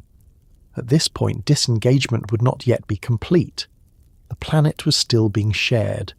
The question would not be whether humans existed, but how to coexist without destabilizing everything that remained. This is where selective engagement would emerge. Not universal contact, but targeted interaction. Certain groups, locations, or individuals would be chosen for guidance, not because they were superior, but because they occupied strategically important positions within emerging human networks. Leadership roles would be reinforced, knowledge concentrated, social structures stabilized. These interventions would be practical, not benevolent or tyrannical. Stability reduces unpredictability. Predictable systems are easier to manage. From the human side, this would feel extraordinary. Certain individuals would appear favoured, granted knowledge, elevated. Over time, lineage would replace circumstance. Authority would be inherited rather than situational. This is the seed of kingship framed as divine right. Overlap creates imbalance when one side adapts faster than the other. Humans adapted rapidly. Social learning compounded. Technology spread. Populations expanded. What began as localized interaction became systemic influence. As humans learned to shape the environment intentionally, they began altering Earth at a scale that could no longer be treated as background variation. Forests cleared for agriculture changed regional climates. Domesticated animals altered ecosystems. Settlements concentrated waste and activity. Earth's systems adjusted accordingly, but each adjustment reduced compatibility with previous conditions. The planet was being recalibrated around a new dominant agent. For the Anunnaki, this would narrow options. Continued coexistence would require deeper intervention, increased regulation, more visible presence. These choices carry risks. Visibility invites resistance. Control invites rebellion. Influence becomes unstable when those influenced begin to understand their own power. At the same time, withdrawal had costs. Infrastructure left behind would be repurposed unpredictably. Systems designed for careful use could be misused. The planet might drift into instability without oversight. This is the dilemma of overlap. Neither full control nor complete absence produces ideal outcomes. During this period, human myths begin to reflect tension. Stories of benevolent gods alongside punitive ones, tales of instruction paired with warnings, narratives of favour interwoven with exile and punishment. These contradictions are not theological confusion, they are historical artefacts of a changing relationship. Different groups experience different levels of interaction. Different outcomes produce different stories. Some humans may have benefited directly from guidance, others may have suffered from restrictions imposed to protect broader systems. From within human experience, these differences would appear arbitrary. The idea of divine mood swings arises naturally when functional decisions are interpreted emotionally. As generations passed, overlap became less symmetrical. Human influence grew. Anunnaki presence diminished. Interaction shifted from direct engagement to legacy effects. Humans would continue following inherited patterns without knowing their origin. Rituals preserving operational constraints, laws encoding environmental limits, social hierarchies reflecting administrative structures long out of context. Over time, the Anunnaki would recede from daily awareness, not vanishing completely but becoming background. Occasional appearances, rare interventions, long periods of absence. For humans, this fading presence would transform into the idea of a lost golden age, a time when the world was ordered, when guidance was clear, when disasters were fewer. Memory of stability becomes nostalgia when context is lost. For the Anunnaki, this phase would mark the effective end of shared habitation.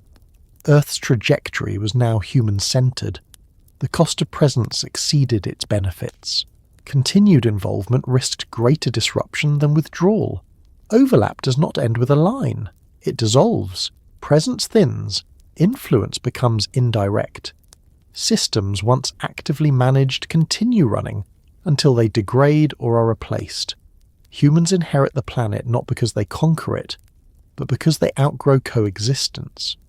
This inheritance, however, is incomplete. Humans take over functions without understanding design. They assume responsibility without instruction. They operate systems optimized for different tolerances. This produces instability not immediately but gradually. Problems emerge centuries later. Climate shifts accelerate. Resource limits strain. Feedback loops tighten. The long overlap leaves a legacy of partial understanding. Enough knowledge to act, not enough to foresee consequences. This is why early civilizations often feel both advanced and fragile, capable of impressive organization, yet prone to sudden collapse. They're operating within inherited frameworks they do not fully grasp. Sharing the planet did not mean equality, it meant transition, a long handover without documentation. By the time humans stood alone, they would not realize it. Absence would feel normal. Stories would replace encounters. Gods would move to the sky or underworld. Responsibility would settle quietly onto human shoulders. The overlap period would end not with farewell but with silence. Earth would continue. Humans would continue. The systems once shared would slowly become entirely human-driven. Yet traces of that shared time would persist, in myths that refuse to align neatly, in ruins that predate explanation, in laws that feel older than culture. The planet remembers overlap even when those who inherit it do not. As the narrative moves forward, attention turns to what happens when sharing ends, to the moment when influence becomes invisible and absence becomes permanent, to the subtle shift from coexistence to control, not by force, but by default. The overlap was long, its end was quiet, and its consequences are still unfolding. Belonging implies relationship. It suggests coexistence, familiarity, and mutual accommodation. Control, by contrast, implies dominance, enforcement, and direction imposed rather than shared. The shift from one to the other did not happen through a single act or decision. It unfolded slowly, almost imperceptibly, as humans began interacting with Earth not as participants within a system, but as its primary drivers. This transition marks the moment when the planet ceased to be a shared environment and became something increasingly shaped by human intention. At first, humans did not seek control. Early interactions with the environment were responsive rather than directive. People followed water sources, they moved with seasons, they adjusted their behaviour to local conditions rather than reshaping those conditions to fit themselves. Belonging was still the dominant mode. The land was something lived within, not something ruled. But adaptation has momentum. As populations grew and technologies improved, survival strategies became more proactive. Fire was no longer just used opportunistically, it was deployed deliberately. Forests were cleared to encourage certain plants. Animals were domesticated, altering evolutionary paths that had once been shaped solely by natural pressures. These changes were practical, incremental, and initially limited in scope. The crucial shift occurred when these practices began to outpace Earth's ability to absorb them without systemic change. Human activity stopped being a background variable and became a leading force. Landscapes no longer simply responded to climate and geology. They responded to planning, labour, and intention. Control begins when feedback is overridden, when a system sends signals of strain, and those signals are managed rather than heeded. Early agriculture offers a clear example. Soil depletion prompted new techniques rather than relocation. Irrigation countered aridity instead of accepting seasonal limits. Storage allowed consumption beyond immediate availability. These innovations were not inherently destructive. They were ingenious. But they introduced a new relationship. Humans were no longer negotiating with Earth. They were instructing it. From the perspective of the Anunnaki, this would mark a critical threshold. A planet can accommodate many inhabitants.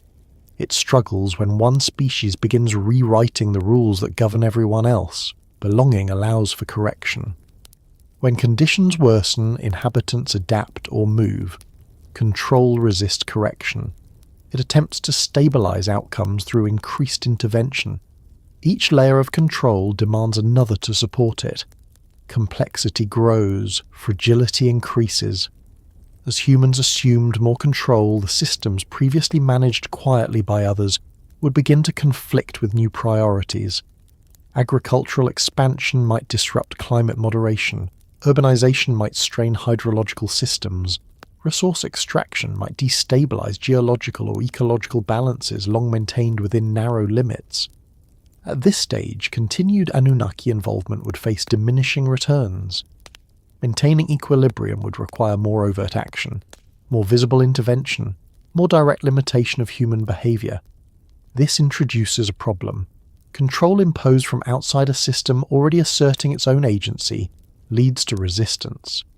Humans, increasingly aware of their own power, would not remain passive recipients of guidance. They would question, push back, reinterpret restrictions as oppression. Belonging does not provoke rebellion. Control does. The choice, then, would not be between staying and leaving, but between escalating involvement and accepting disengagement. Neither option preserves belonging. As humans reorganized landscapes around productivity, the planet's appearance changed. Forests thinned, grasslands expanded, species diversity narrowed. Earth's rhythms adjusted to human schedules. Seasonal variation became less decisive as storage and trade smoothed scarcity. These changes benefited humans. They reduced uncertainty. They increased predictability. But predictability is not the same as stability. Systems optimized for one species' success often lose resilience. For a civilization accustomed to planetary scale thinking, this trend would be concerning. Resilience matters more than efficiency over long timescales. A resilient system absorbs shock. An efficient one collapses when conditions exceed tolerance. Humans favoured efficiency. It supported rapid growth. It rewarded planning. It amplified returns. but it also narrowed margins. As Earth became increasingly configured around human needs, it became less compatible with previous modes of habitation. Atmospheric composition shifted. Biological diversity declined. Chemical cycles accelerated. None of this happened overnight. Each change appeared manageable in isolation. The accumulation, however, altered the baseline. Belonging depends on compatibility. When compatibility erodes, presence becomes costly. For the Anunnaki, Earth was no longer the world it had been. Not broken, not hostile, but different in ways that mattered. Remaining would require adaptation not just to environmental change, but to a planet now governed by another intelligence. This is a subtle but important distinction. Coexisting with a species is different from living under its influence. As humans assumed control, the planet's trajectory became human-centered. Other inhabitants, regardless of origin, would need to adjust or withdraw. Withdrawal does not imply defeat. It implies acknowledgement of transition. Worlds change hands not through conquest alone, but through dominance of influence. Control replacing belonging also reshaped human perception. As Earth became something to manage rather than something to live within, humans began framing themselves as masters of nature. Language shifted. Land was owned. Resources were exploited. Boundaries were enforced. This mindset further accelerated separation. Earth was no longer a shared system with limits. It was an asset. In this context, stories of gods retreating, ascending, or withdrawing make sense. They reflect not abandonment, but displacement. The planet's new managers did not require constant oversight. They were asserting autonomy, for better or worse. The Anunnaki, reduced to memory and myth, would be recast as rulers who relinquished control voluntarily, or were forced out by human defiance. In reality, the shift was structural, not dramatic. Earth became ours because we reorganized it around ourselves. This process also explains why traces of previous management appear fragmented. Control does not preserve legacy. It repurposes or erases it. Systems that no longer serve immediate goals are dismantled or ignored. Humans reused what they could understand. They destroyed or neglected what they could not. Over time, only ambiguous remnants remained. Belonging leaves subtle traces. Control leaves scars. As human societies grew more complex, they built layers of control atop one another. Legal systems, economic systems, technological systems. Each layer insulated humans further from environmental feedback. This insulation created the illusion of independence, the sense that humanity had transcended planetary limits, that Earth could be bent indefinitely to human will. Yet the underlying systems never stopped responding. Climate shifted. Species vanished, resources depleted, the planet adjusted, indifferent to intent. In this sense, control was always partial. Humans could direct outcomes locally, temporarily.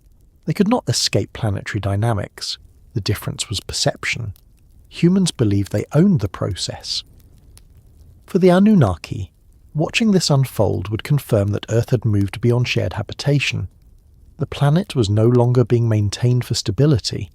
It was being driven for growth.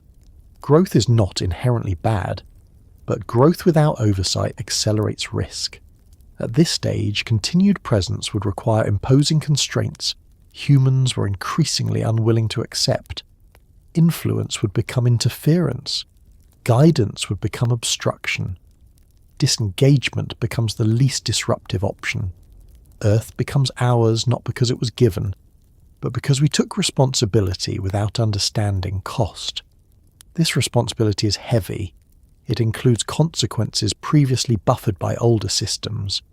Climate volatility, ecological collapse, resource scarcity, the myths of lost guidance, of a time when the world was ordered by wiser beings, reflect an intuitive awareness of this shift. Humans sense that something was lost when control replaced belonging. The irony is that control was pursued for security, yet it introduced fragility. Belonging allows for humility. Control breeds overconfidence. As humans continue shaping Earth, the legacy of prior inhabitants fades further, yet the systems they managed persist beneath human modifications, tectonics, climate cycles, biological feedback loops. These remain indifferent to ownership. Earth never truly belongs to anyone. It responds to influence. When humans became the dominant influence, Earth became human-shaped, not human-owned. This distinction matters. Ownership suggests permanence. Influence is temporary. Control replacing belonging marks a phase, not an endpoint. Earth's trajectory will continue evolving. Human dominance may persist for centuries or millennia, or it may give way to something else. The story does not end here, it transitions. As control solidified, the Anunnaki receded into absence. Monitoring, if it continued, would be distant. Intervention rare. The planet's future would be decided largely by human choices. What follows is not disappearance, but quiet integration into myth. Presence replaced by memory, authority replaced by legend. And as the narrative moves onward, attention turns to what happens when those who once shaped the world step fully into the background, to the idea of leaving without leaving, to influence that persists even after presence fades. Because control does not erase the past, it builds on it, often without knowing what supports it. Leaving a world does not always mean departing from it entirely. Sometimes it means stepping back just far enough that presence becomes invisible, influence indirect, and memory unreliable. A quiet abandonment is not an absence. It is a change in posture, a reduction in intervention, a decision to stop shaping outcomes actively and allow a system to continue under its own momentum. For the Anunnaki, if Earth had once been home, leaving would not resemble evacuation or collapse. There would be no urgency, no sudden void. Systems would be handed over gradually, not ceremonially. Infrastructure would not be dismantled if dismantling risked destabilization. It would be sealed, automated, or left to decay naturally depending on function. This kind of departure prioritizes continuity over clarity. The goal is not to announce leaving, but to minimize disruption. Quiet abandonment assumes that the remaining inhabitants are capable of persistence, even if they lack full understanding. Humans, by the time control replaced belonging, had demonstrated resilience, adaptability, and the ability to reorganize systems rapidly. From a long-term perspective, this would justify withdrawal. The planet would not collapse without constant oversight. It would simply change faster. Leaving without leaving also acknowledges uncertainty. No civilization, however advanced, can predict all outcomes. Remaining indefinitely in a system increasingly driven by another intelligence carries risk. Disengagement limits liability. It allows observation without entanglement. This is not indifference. It is restraint. The absence of dramatic farewell explains why myths of departure are inconsistent. Some speak of ascent, others of disappearance, others of retreat beneath the ground or into distant realms. These are not contradictory accounts. They reflect different interpretations of reduced visibility. When presence thins rather than vanishes, perception fragments. Some humans may have continued encountering remnants of Anunnaki systems long after active involvement ceased. Automated processes continuing silently. Restricted zones remaining dangerous or inaccessible.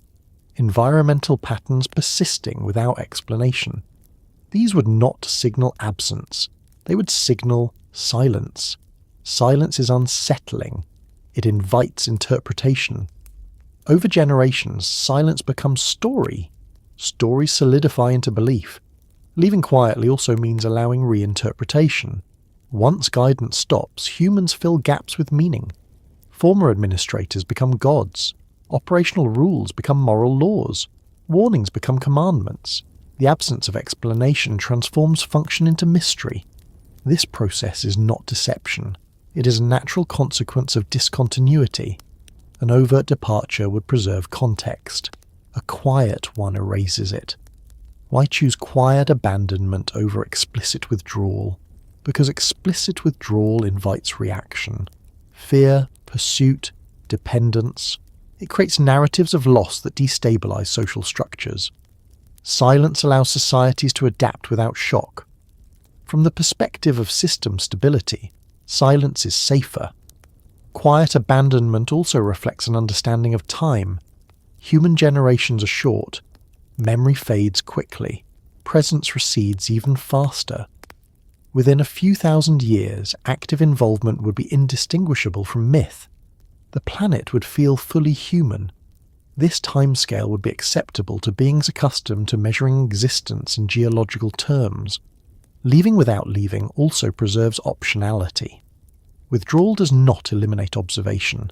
Monitoring can continue at a distance.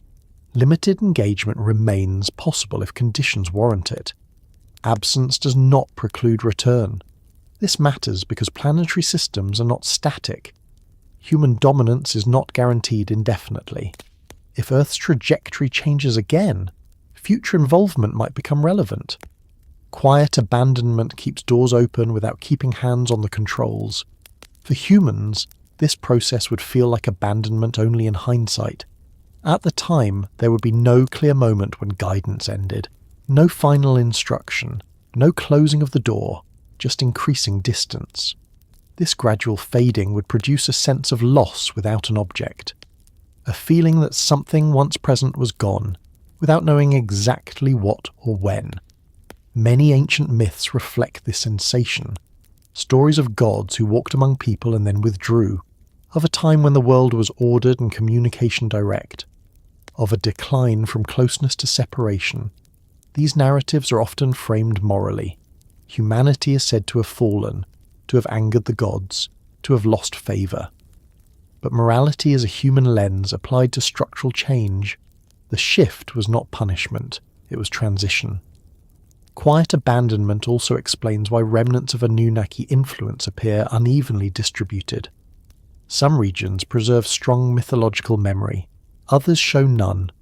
This reflects variation in interaction density.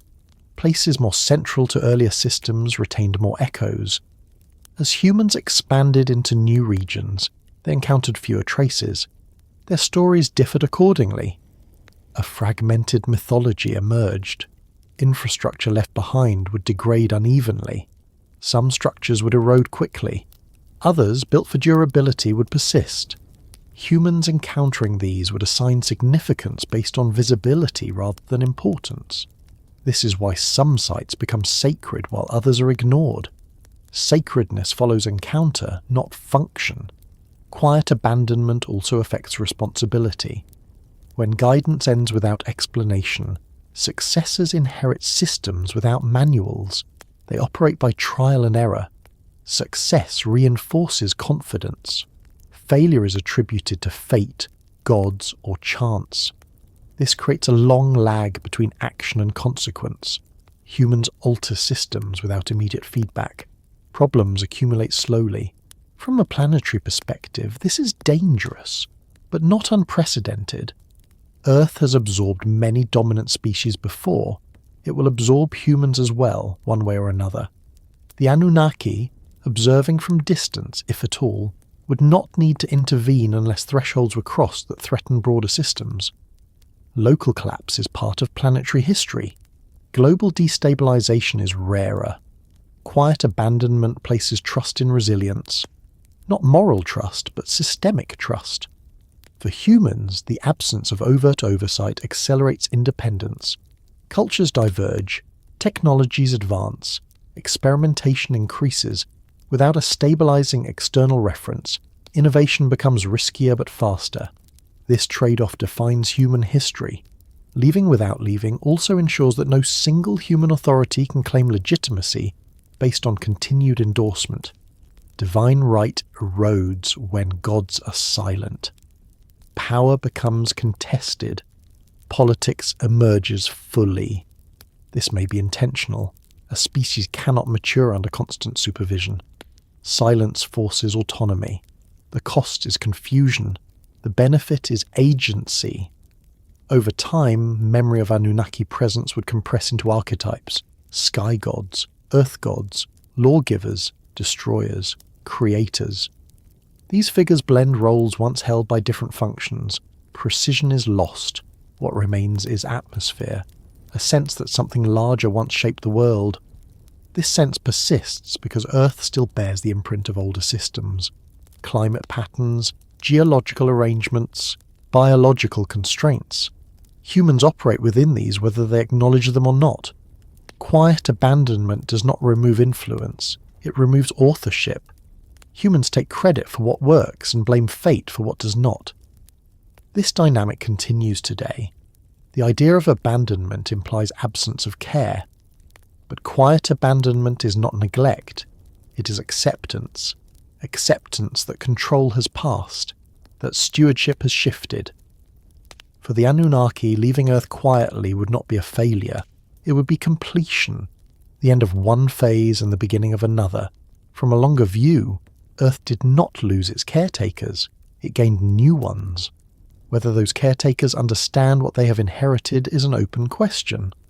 As this exploration continues, attention moves toward how memory of this transition survives, not as history, but as myth, as misdirection, as stories that hide truth in plain sight. Because what is left behind after a quiet departure is not emptiness, but echoes. When direct experience fades, memory does not disappear. It changes form, it compresses, distorts, and adapts itself to the limits of language and culture.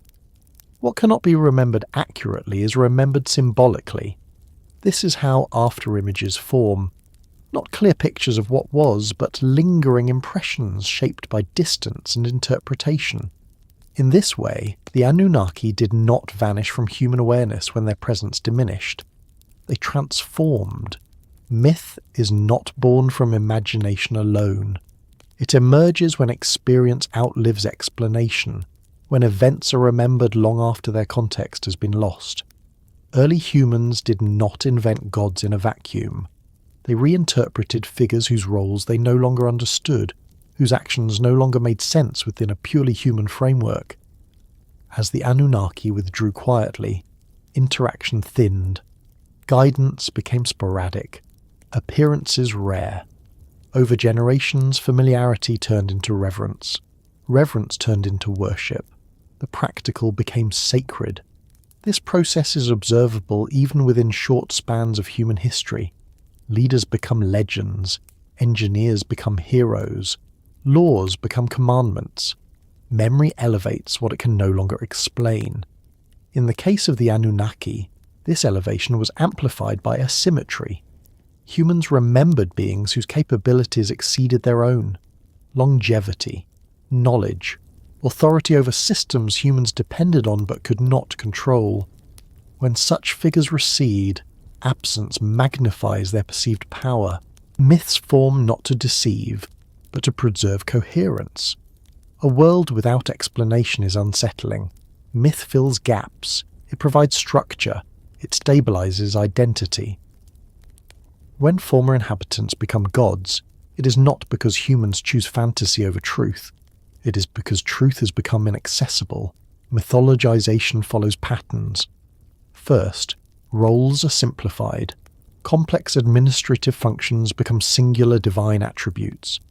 One figure becomes associated with law, another with fertility, another with destruction. These associations are not arbitrary. They reflect remembered domains of influence. Next, motives are moralized. Functional decisions become judgments. Restrictions become punishments. Withdrawals become abandonment or exile. Humans frame system-level outcomes in terms of intent, because intent is easier to grasp than feedback loops. Then, chronology collapses. Events separated by centuries merge into single narratives. Figures who never interacted are placed together. Sequences become symbolic rather than historical. This compression is not error. It is adaptation. In many ancient cultures, gods are not creators in the absolute sense. They organize, divide, assign. These verbs echo management, not invention. Creation myths often begin not with nothingness, but with chaos ordered into form. This reflects memory of system regulation rather than genesis. Gods are described as dwelling in specific places, mountains, cities, rivers, not everywhere at once. This localization mirrors physical presence rather than metaphysical omnipresence. Omnipotence is a later theological development. Early gods are limited. They argue, they fail, they withdraw. These traits make sense when viewed as remnants of real entities operating within constraints. Myths also preserve hierarchy, councils of gods, assemblies, chains of command. These structures resemble governance more than cosmology. Authority is distributed, roles are assigned, disputes occur. Such stories are difficult to explain if gods are purely symbolic. They make more sense as distorted memory of organized systems. As human societies grew, myths adapted to social needs. Gods became patrons of cities, protectors of kingdoms, justifiers of power. Rulers claimed descent or favour to legitimize authority. This politicization further altered memory. Former overseers became divine ancestors. The afterimage effect intensifies when memory is reinforced through ritual. Ritual freezes narrative. It repeats symbols without context. Over time, repetition replaces understanding. The story persists because it is enacted, not because it is examined. Language also contributes. Words used to describe Anunnaki roles would be translated repeatedly across cultures. Each translation introduces drift. Technical terms become metaphorical. Descriptions of function become descriptions of personality. What was once a regulator of water systems becomes a god of rivers. What was once an overseer of agricultural cycles becomes a fertility deity. What was once an enforcer of system limits becomes a god of punishment. The divine emerges not because humans exaggerate, but because they interpret through available frameworks. Myths also absorb fear. Humans confronting forces they cannot control seek agency behind them. Storms, droughts, disease. When oversight fades and systems become unpredictable, attributing events to gods restores a sense of causality. Even negative gods preserve meaning. A disaster caused by divine anger is easier to accept than one caused by impersonal feedback loops. In this way, afterimages become emotionally functional. Different cultures preserve different fragments, because interaction density varied. Regions closer to former Anunnaki activity retain richer mythological detail. Others retain only echoes. Names change, attributes shift, core themes persist. This explains global similarities in myth despite cultural isolation. Sky beings, lawgivers, flood narratives, descent from the heavens. These are not proof of a single religion. They are evidence of shared memory filtered through diverse cultures. As centuries pass, theology becomes more abstract. Gods move farther from Earth. They become omnipresent, omniscient. This distance reflects increasing separation. As direct memory fades, gods become less physical and more conceptual. Eventually, myth detaches almost entirely from origin. Gods become symbols of ideas rather than beings. Law, justice, time, death, creation. Memory becomes metaphor. Yet something remains stubbornly concrete. Names, locations, timelines that resist metaphorization. Places where gods are said to have walked, built, ruled. These details persist because they anchor memory to geography. Archaeology often encounters these anchors. Sites revered without clear reason, structures aligned with mythic narratives, landscapes embedded in story. Myth as afterimage does not lie, it blurs. Understanding this process changes how myths are read. Not as literal truth, not as pure fiction, but as compressed history operating under cognitive constraints. The gods did not arrive fully formed. They emerged gradually as memory reorganized itself around absence. This also explains why myths often contain contradictions. benevolent gods and cruel gods, order and chaos, guidance and abandonment. These contradictions reflect different phases of interaction collapsed into single figures.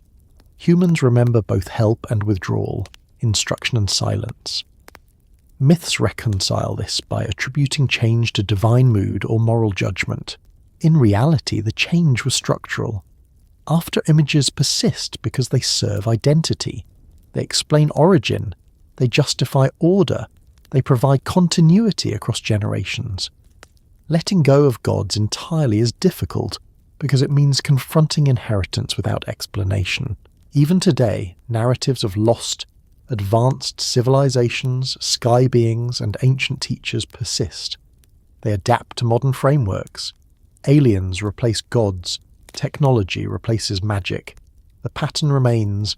Afterimages evolve, but they do not disappear. This persistence suggests that memory of former inhabitants is not fully resolved. It continues to surface in new forms because the underlying questions remain unanswered. Why does Earth feel prepared for complexity? Why does human development accelerate so unevenly? Why do myths converge across cultures? Myths do not answer these questions directly. They gesture toward them. They are the shadows cast by something that once stood closer. As the story continues, attention shifts from memory to implication. If gods are afterimages of former owners, then human history is not the beginning of Earth's story. It is a later chapter. And that realization carries consequences, because inheriting a world without understanding its past means repeating patterns without knowing their cost. The gods may be gone, but the systems they shaped remain, and humanity lives within them, whether it recognizes their origin or not. If Earth was once theirs, then human history does not begin where we have placed its opening pages. It does not start with the first stone tools, the first fires, or even the first cities. It begins later, after systems were already in motion, after conditions had been stabilized, after paths had been laid that humanity would follow without knowing who shaped them. This does not erase human achievement. It reframes it. Human history, as it is usually told, assumes a blank world, a planet waiting to be understood, measured, and shaped by human ingenuity alone. Progress is described as a steady climb from ignorance to mastery, from chaos to order. But if Earth was once inhabited, managed, and gradually handed over, then progress looks less like invention and more like succession. Inheriting a world already in use changes the meaning of advancement. It suggests that early leaps in organization, agriculture, and governance were not solely the result of spontaneous genius, but of operating within a preconditioned environment. Humans did not invent complexity from nothing. They activated it. This perspective helps explain why the earlier civilizations appear suddenly and with remarkable sophistication. Writing systems emerge rapidly. Legal codes appear fully structured. Monumental architecture arises without clear developmental stages. These are often treated as isolated marvels. Seen together, they resemble a system coming online rather than one being built from scratch. Human societies did not crawl toward complexity. They stepped into it. If Earth was already optimized for stability, then the conditions that allow civilization to flourish were not accidental. Predictable seasons, fertile soils, manageable climates. These are prerequisites for agriculture, surplus, and specialization. Humanity thrived because the planet supported it, not because humans forced it to. This shifts the narrative from conquest to compatibility. History also becomes less linear. Instead of a straight ascent, it becomes a curve shaped by inheritance, experimentation, and eventual divergence. Periods of rapid growth are followed by sudden collapse, not because humans forgot how to build, but because they pushed inherited systems beyond tolerances they did not understand. Collapse becomes miscalculation rather than mystery. This reframing also changes how we view ancient knowledge. Early humans seem to know things they should not, given their technological base.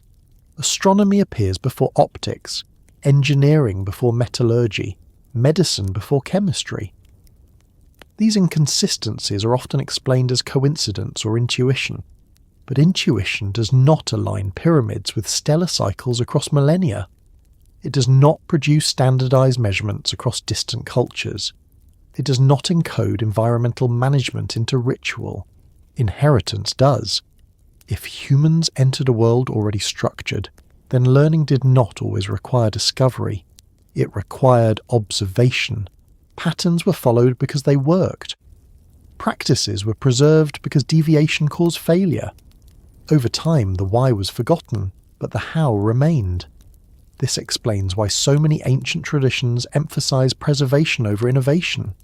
Ritual repetition, ancestral lore, fixed calendars.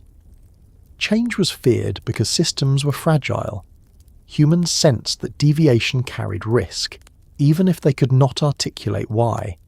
History then becomes a long tension between preservation and experimentation, between maintaining inherited balance and pushing boundaries.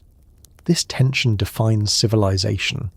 If Earth was once theirs, then myths are not naive superstition. They are degraded records, cultural compression of a deeper past. The gods are not metaphors for natural forces alone. They are placeholders for memory that lost context. This does not mean every myth is literal history.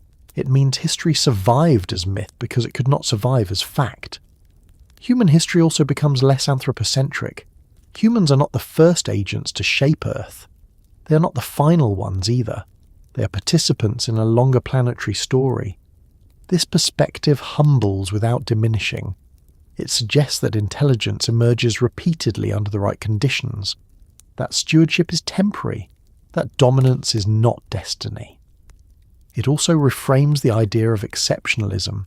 Humans are exceptional not because they are unique, but because they are adaptable. They fit into changing systems quickly. They thrive in transitional phases.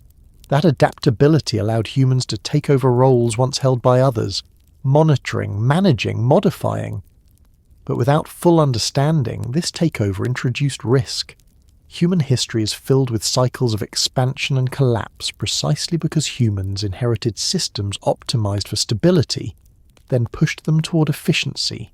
Efficiency increases output but reduces resilience. When conditions change, efficient systems fail faster. This pattern repeats across civilizations. The rise of centralized power, the intensification of resource extraction, the narrowing of diversity, the sudden collapse when feedback loops overwhelm control. If Earth was once managed for resilience rather than growth, then human history represents a shift in philosophy as much as capability. Understanding this changes how we interpret progress. Technological advancement does not necessarily mean improvement. It means increased influence. Influence without understanding amplifies consequences. Human history becomes a story of increasing agency, paired with incomplete context. This also alters how we view modern crises. Climate change, biodiversity loss, resource depletion. These are often framed as unprecedented challenges. In reality, they may be symptoms of a long-running misalignment. Humans operating systems designed for different tolerances. The planet is responding not to malice but to influence. If Earth was once theirs, then stewardship was once informed by knowledge accumulated over immense timescales. Humans inherited responsibility without that archive. This does not mean humanity is doomed. It means humanity is inexperienced at planetary scale management. Learning is still underway, but the margin for error is narrowing. History, seen this way, is not a march toward domination. It is an apprenticeship conducted without a teacher. This reframing also challenges the idea that guidance was lost because of human failure. The withdrawal of prior inhabitants was not punishment. It was transition. Humans were allowed to proceed on their own. Autonomy is not comfort. It is burden. If Earth was once theirs, then humans did not rise because they were chosen. They rose because they were compatible, because they could function under shifting conditions, because they could learn quickly enough to fill the gap. This removes moral framing and replaces it with systemic logic. It also suggests that human history is not complete. Succession does not end with one handover. Earth will continue changing. Human dominance will persist only as long as compatibility holds. This is not a warning, it is a pattern. Human history becomes one chapter among many, significant, influential, but not final. Understanding this may change how humanity sees itself, less as owner, more as custodian, less as master, more as temporary caretaker within a system larger than any single species. If Earth was once theirs, then the question is not whether humans deserve the planet. The question is how long humans can maintain compatibility with it. History stops being about conquest and starts being about calibration. Past civilizations may have collapsed not because they failed morally, but because they misread inherited limits. They believed control was unlimited because guidance had once made it seem so. Modern humanity faces the same challenge on a global scale. The difference is awareness. Recognizing inheritance introduces responsibility.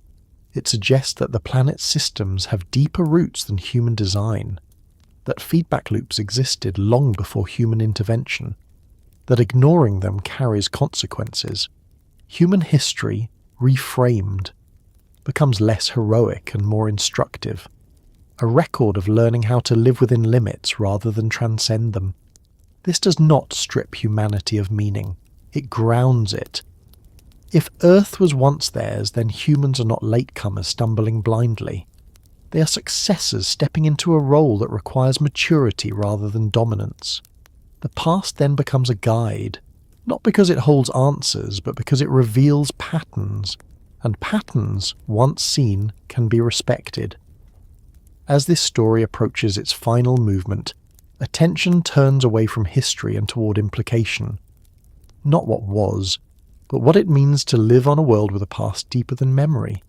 A world that has been shaped before and will be shaped again. What remains is not conclusion, but awareness. As the world grows quieter and attention drifts away from the day, there is a way of thinking that does not demand answers or certainty. It simply observes. It notices patterns. It allows ideas to settle without forcing them into conclusions. In that state, Earth itself begins to feel less like an object and more like a presence. Not conscious in any human sense, not remembering in the way minds do, but carrying continuity in its structure, its cycles, and its responses. Planets do not remember through thought. They remember through persistence, through layers that accumulate rather than disappear, through systems that respond consistently to influence over time. Earth's memory is not stored in stories. It is stored in stone, chemistry, biology, and motion.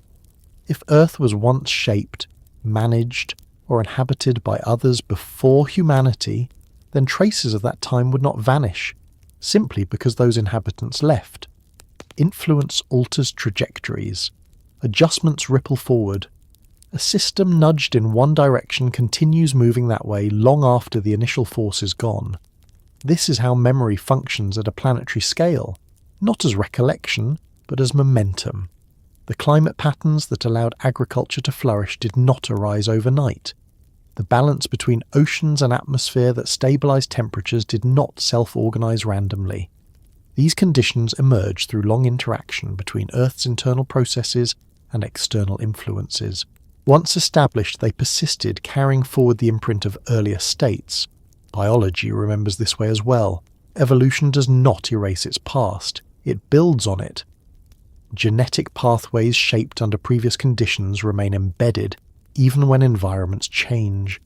Species carry adaptations that no longer serve their original purpose, but still influence behavior and physiology. Humans themselves are archives of earlier worlds. Our biology reflects climates, diets, and pressures that no longer exist in the same form. We are shaped by histories we do not recall. If Earth once had other keepers, their influence would exist in this same way. not as active guidance, but as structural inheritance. The idea of Earth remembering does not imply longing or intention. It implies continuity. Systems respond to familiar inputs more smoothly than to novel ones. Stability favours repetition. Disruption introduces unpredictability. Human activity now dominates Earth systems. The planet responds accordingly. Climate shifts, species decline, feedback loops tighten. These responses are not moral judgments, they are systemic reactions. If earlier keepers prioritized balance over growth, then Earth's current responses may feel harsher simply because influence has shifted toward acceleration rather than moderation. The planet is not resisting humanity, it is adjusting to humanity. This distinction matters. Resistance implies conflict. Adjustment implies indifference. Earth does not favour one keeper over another. It responds to influence in proportion to scale and intensity. Those who align with its tolerances persist longer. Those who exceed them face correction. Correction is not punishment, it is recalibration. In this sense, Earth does not need to remember its first keepers consciously. It carries their legacy through parameters set long ago, through thresholds defined before humans ever measured them, through limits discovered rather than designed. Humanity operates within these limits whether it acknowledges them or not. The quiet thought that follows from this is not fear, but perspective. Humans are not alone in Earth's story. They are not the first to shape it. They will not be the last. This does not diminish the present moment. It places it within a larger frame. Civilizations rise, believing themselves permanent. They fall believing collapse is sudden. From Earth's view, these shifts are brief fluctuations. The planet endures by absorbing change, redistributing energy, and moving forward. If Earth once had keepers before humans, then it has already experienced transition. It has already adjusted to new dominant influences. It has already survived handover. This offers a kind of reassurance. Change does not imply end. It implies movement. Human history often treats silence as absence, but silence can also be completion, a task finished, a role fulfilled, a system stable enough to continue without supervision. If the Anunnaki withdrew quietly, leaving Earth to humanity, then silence is not neglect. It is trust. Trust in resilience. Trust in adaptability. Trust that the planet does not require constant correction to persist. Whether that trust was justified is something only time reveals. The planet will not announce its judgment. It will respond incrementally. Sea levels will rise or fall. Forests will expand or retreat. Species will adapt or vanish. These are not messages. They are processes. Humans often search for meaning in these changes, warnings, signs, omens. But Earth does not communicate. It reacts. Understanding this changes how one listens. Instead of seeking intention, attention shifts to pattern. Instead of asking why, one observes how. In quiet moments, this perspective can be grounding. It removes urgency without removing responsibility. It suggests that actions matter not because they offend some higher authority, but because they alter systems with momentum. Earth's past is deeper than memory. Its future is wider than prediction. Humanity occupies a narrow band between those extremes. The idea of first keepers lingers not because it demands belief, but because it resonates with a sense of inherited complexity. The feeling that the world is older, more prepared, more structured than human history alone can explain. This feeling does not require literal interpretation. It requires humility. Humans are young in planetary terms, their influence is recent, their understanding incomplete, yet their impact is immense. If Earth was once shaped carefully over long spans, then human responsibility is not to reclaim that role perfectly, but to recognize its weight. Stewardship is not mastery, it is attentiveness. The planet does not need reverence, it does not respond to belief. it responds to pressure. Quiet thought allows this to settle without anxiety. There is no demand to solve everything, no requirement to fix history, only an invitation to act with awareness of scale. Earth remembers through consequences, through patterns that repeat when conditions repeat, through stability regained when pressures ease. Whether humans choose to see themselves as owners, caretakers, or participants does not change how the planet responds. It only changes how humans interpret those responses. In this way, the question of memory becomes less important than the reality of continuity. Earth carries forward what works. It sheds what does not. It has done this many times. If there were first keepers, their legacy is not instructional command. It is evidence that long-term habitation requires alignment rather than domination. As night deepens and attention softens, this thought does not need to resolve. It can simply rest. Earth continues. Humans continue. The story remains open. There is no final revelation waiting, only unfolding. The planet does not look back. It moves forward. And in that movement, every inhabitant, past and present, becomes part of the same long trajectory. Quietly, gradually, without announcement. The rest is simply time doing what it always does,